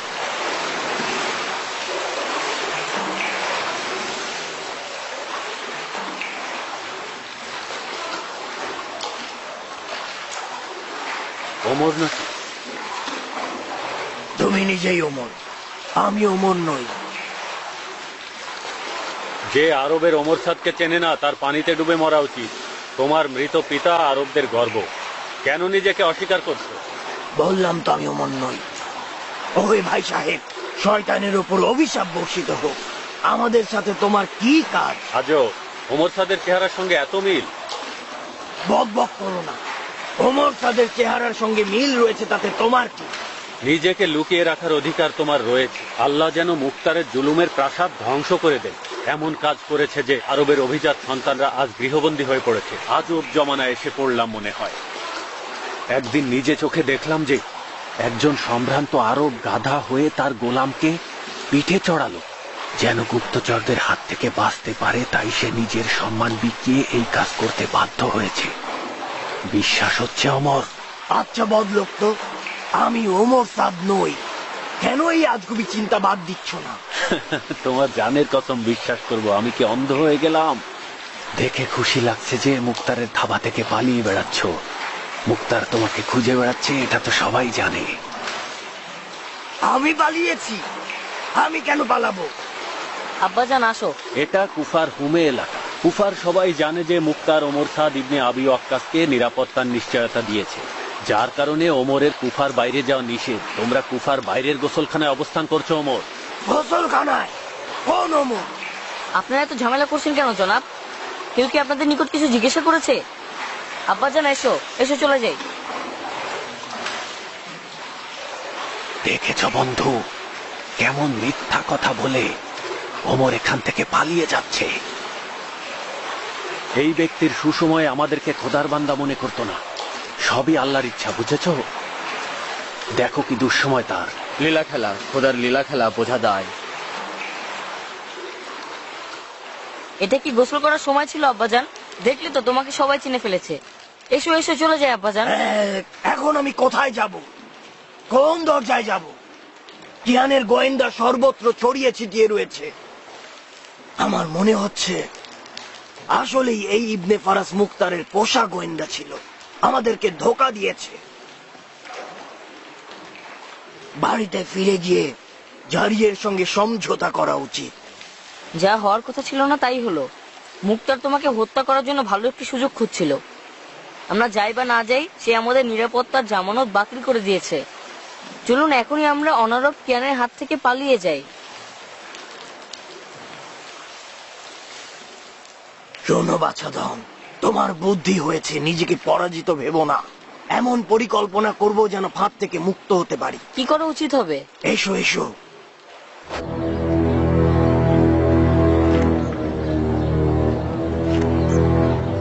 কোথায় যাচ্ছ?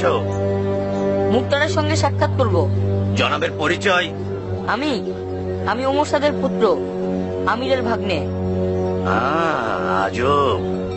এসো দেখি, তোমার মামা অপেক্ষায় রয়েছেন। খোশামদিদ। আমার পিতা কখনোই নিরাপত্তা জামানত ভঙ্গ করেননি।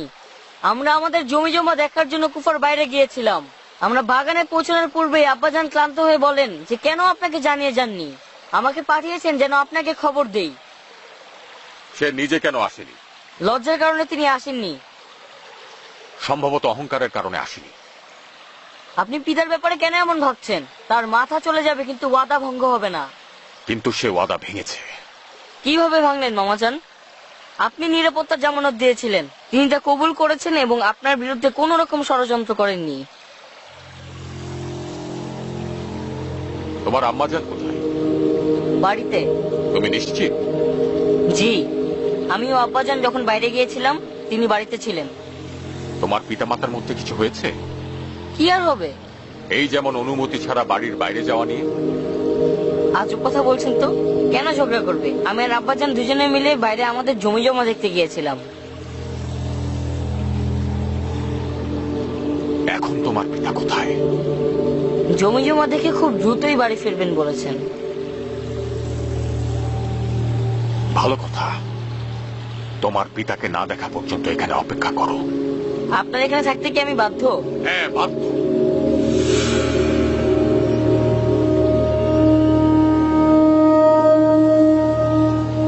কামেল, আমির, ওমরের বাড়িতে যাও, তাকে আমার এখানে নিয়ে এসো।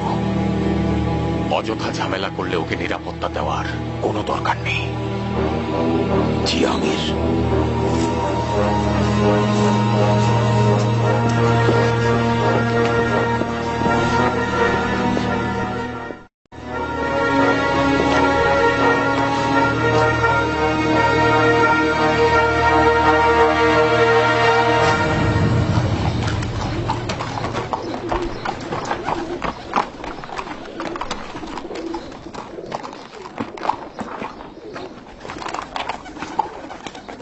উম্মে হারেস, জাহান্নামে গেলে। এটা কি অবস্থা?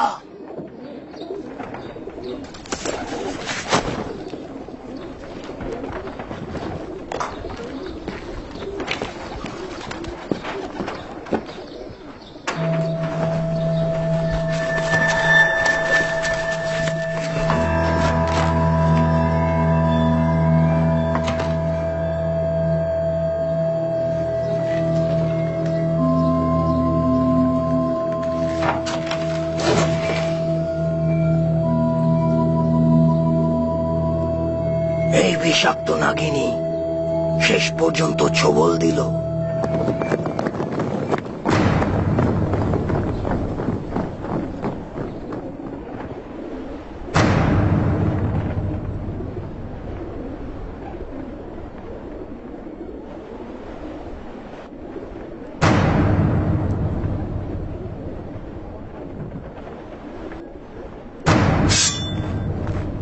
ওমর, চারদিকে ঘিরে ফেলেছি। কোনো ঝামেলা করলে এই বাড়ি ধ্বংসস্তূপে পরিণত হবে। তার চেয়ে ভালো তুমি আত্মসমর্পণ করো।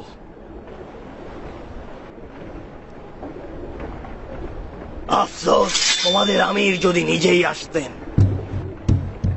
কোনো কথা নেই, তবে মুক্তারের নিকট যা শিখেছি, কথা দিচ্ছি মুক্তারের সঙ্গে মুখোমুখি লড়াইয়ের ব্যবস্থা করে দেব, যাতে তুমি বীরের মতো মরতে পারো।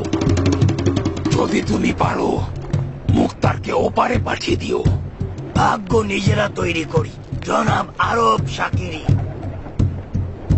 আমি যেদিন থেকে তলোয়ার ধরতে শিখেছি, বুঝে ফেলেছি যে এই তলোয়ার আমার ভাগ্য পরিবর্তন করতে সক্ষম। মুক্তারও আজ সেই রক্তাক্ত পথেই হুকুমত করছে। আমি মুক্তারকে আমার নিজের চাইতে বেশি চিনি। সে নিজেই জেগে জেগে স্বপ্ন দেখেছিল ওমর ইবনে সাদ ইবনে আবি ওয়াক্কাস একদিন ও সামনে মাথা নত করে দাঁড়াবে। তোমার কাছে কোনো কিছু লুকিয়ে লাভ নেই। আমিও স্বপ্ন দেখতাম মুক্তার আমার সামনে নতজানু হবে। মুক্তারের তলোয়ার আমার তলোয়ারের চেয়ে বেশি ধারালো ছিল না। আমি জানি ও একটা প্রতারক। ওর প্রতারণার কৌশল বেশ ধারালো। আমার আর মুক্তারের খেলা এখনো পর্যন্ত শেষ হয়ে যায়নি। খুব ছোটবেলা থেকেই আমি আমার তলোয়ারের কাছ থেকে শিখেছি যে মুক্তারের আশা আকাঙ্ক্ষা সবকিছু ধুলার সাথে মিশিয়ে দিতে হবে।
তলোয়ারের দক্ষতা মেনে নিচ্ছি।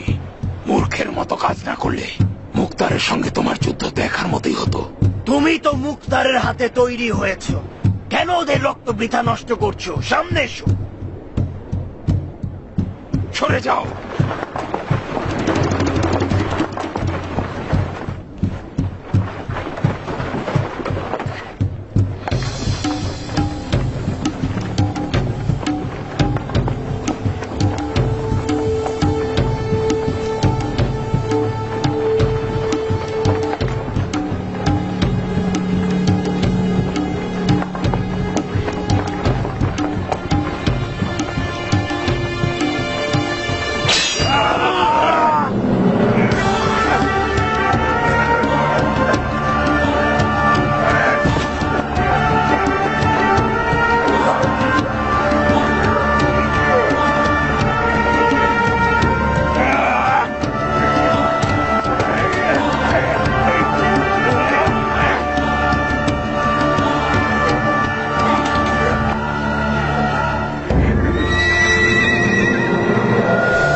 মিনাল মুসলিমিন আল মুনতাকিমুন।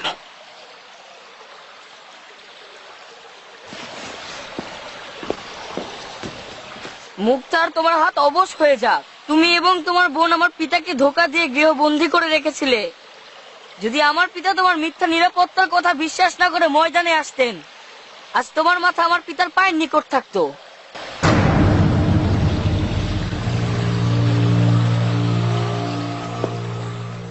তোমার পিতার পরিণতি তার নিজের কর্মফল ছিল। রক্তের জবাব রক্ত দিয়েই হবে। মৃত্যুর জন্য অপেক্ষায় থেকো। কসম করে বলছি, প্রতি মুহূর্তে আমার উদ্দেশ্য থাকবে কুকুরের মতো নিজ মামাকে হত্যা করা। কুকুরের বাচ্চা, আজই তোর রক্ত ঝরাবো।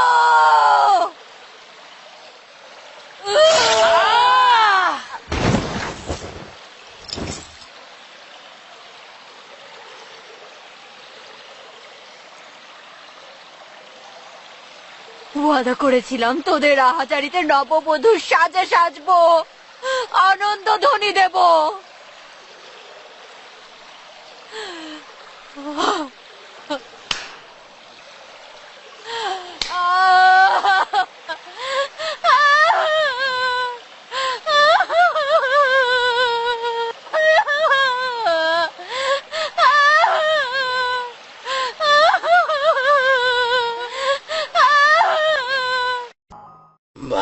ভালোবাসাহীন এই মরুতে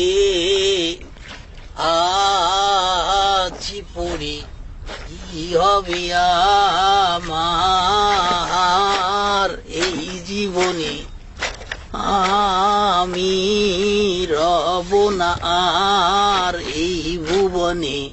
এই কর্কশ কণ্ঠের অধিকারী, মনে থাকে যেন মাদায়ন এখান থেকে কাছেই। মাদায়ন আশেপাশের এলাকা মুক্তারের চরদের নখদর্পণে রয়েছে। এত বাজে কণ্ঠে গাইলে গ্রামবাসী আমাদের সন্দেহ করবে।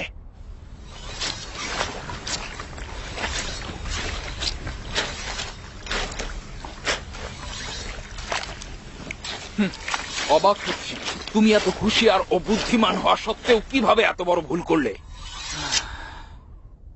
মাদায়ন নগরীতে মুক্তার একবার মুখ খুললে মৃত্যু এসে আমাদের ওপর হানা দেবে। তার উপরে আবার রয়েছে ইরানি কিয়ান। আর তুমি কিনা এখানে আসার জন্য রুস্তমকে বলেছ। তুমি কি এর থেকে নিরাপদ জায়গা চেনো? তা চিনব না কেন? বসরা নগরী এখান থেকে অনেক বেশি নিরাপদ। সত্যি? তাহলে জনাব সাহেব বসরা যেতে চাও না কেন? আরে রাস্তা তো খোলাই রয়েছে, নাক বরাবর বসরা নগরী সোজা চলে যাও। আমি কি কারণ ছাড়া কথা বলছি যে তোমার ভালো লাগছে না? মাদায়ন হচ্ছে ইরানের মধ্যে। ইরানি লোকজন আমার ও তোমার রক্ত ঝরানোর জন্য বসে আছে। কোন বিবেচনায় এই পরিত্যক্ত সরাইখানায় আশ্রয় নিয়েছ? এমনি আসাস, আমাদের গাধা আগে থেকেই লেজবিহীন। কেন বাদ দিয়ে দিচ্ছ না? আমি অপরাধী কারণ তোমাদের কুফা থেকে পালানোর পথ দেখিয়েছি। আমারে হাত ভেঙে যাওয়া উচিত। কিসের বিনিময়ে কুফা থেকে পালিয়েছি? আমরা এখন থেকে মানুষ হিসেবে গণ্য হব না, ভেড়ার পাল হিসেবে গণ্য হব। তুমি কি এরপর আর কোনোদিন কুফায় বসবাস করতে পারবে? তাও আবার কুফার মতো বাচাল মানুষদের কথার ভিড়ে? এতটাই তুচ্ছ ও অধম হয়েছিলাম যে কিয়ামত পর্যন্ত কুফায় ফেরার কথা বলতে হবে। আমরা নিজেরা ছাড়া আর কে জানে যে আমরা কুফা থেকে বেড়ার ছদ্মবেশে পালিয়ে এসেছি? এক সময় যে তোমার গোলাম ছিল সে রুস্তম জানে। সবাইকে জানিয়ে দেওয়ার জন্য ও একাই যথেষ্ট। বেড়ার চামড়া গায়ে দিতে কেউ বাধ্য করেছিল আদম সন্তান? খুশিতে গদগদ হয়েছিলে। আমি তোমাকে গাধার ছদ্মবেশ ধরতে জোর করিনি। এখন কেন এসব বলছো? এরকম পরিস্থিতিতে থাকতে হবে এ কথা তো তখন বুঝিনি। এসব নিয়ে তর্ক করে আমাদের কি লাভ হচ্ছে ইবনে জাবাবি?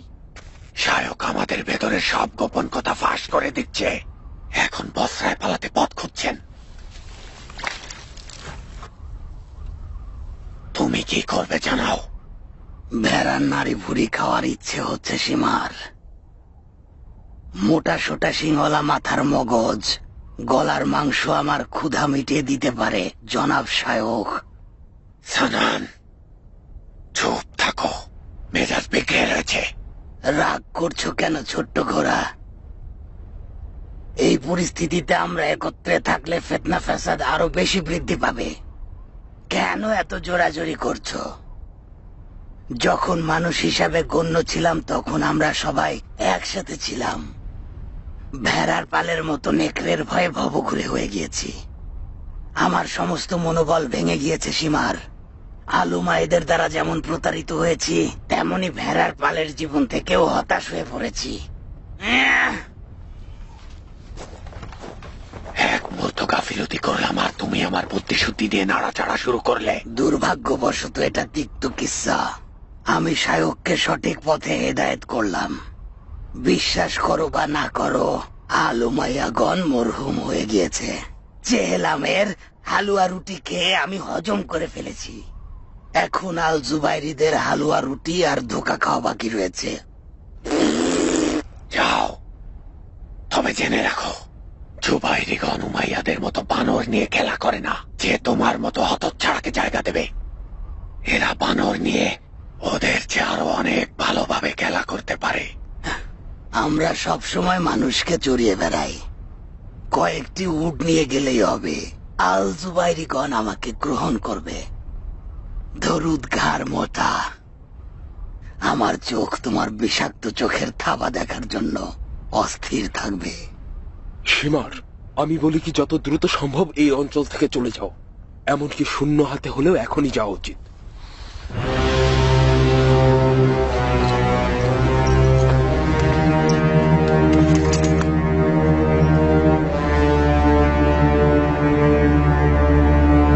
আমাদের অপেক্ষা করা উচিত যতক্ষণ না রুস্তম ফিরে আসে।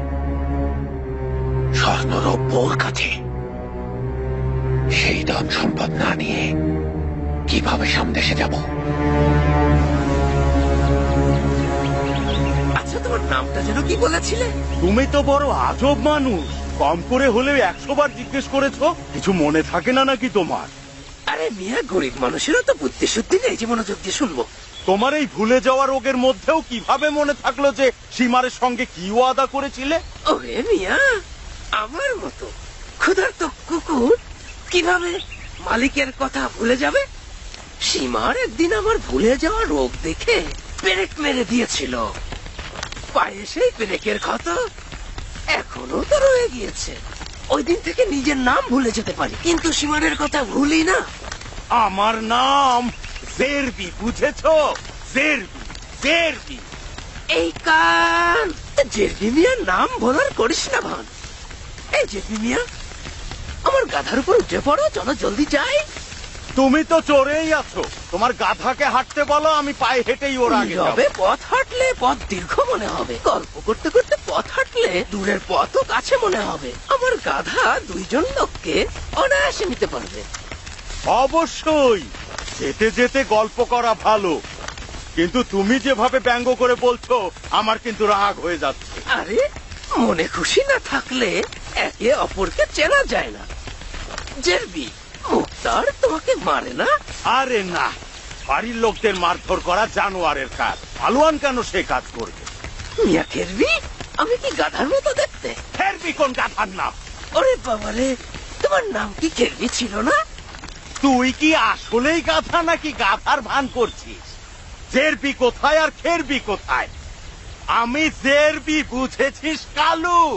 জেরবি, জেরবি, জেরবি, জেরবি, জেরবি। এই কানে ধরলাম, আর কখনো ভুল হবে না।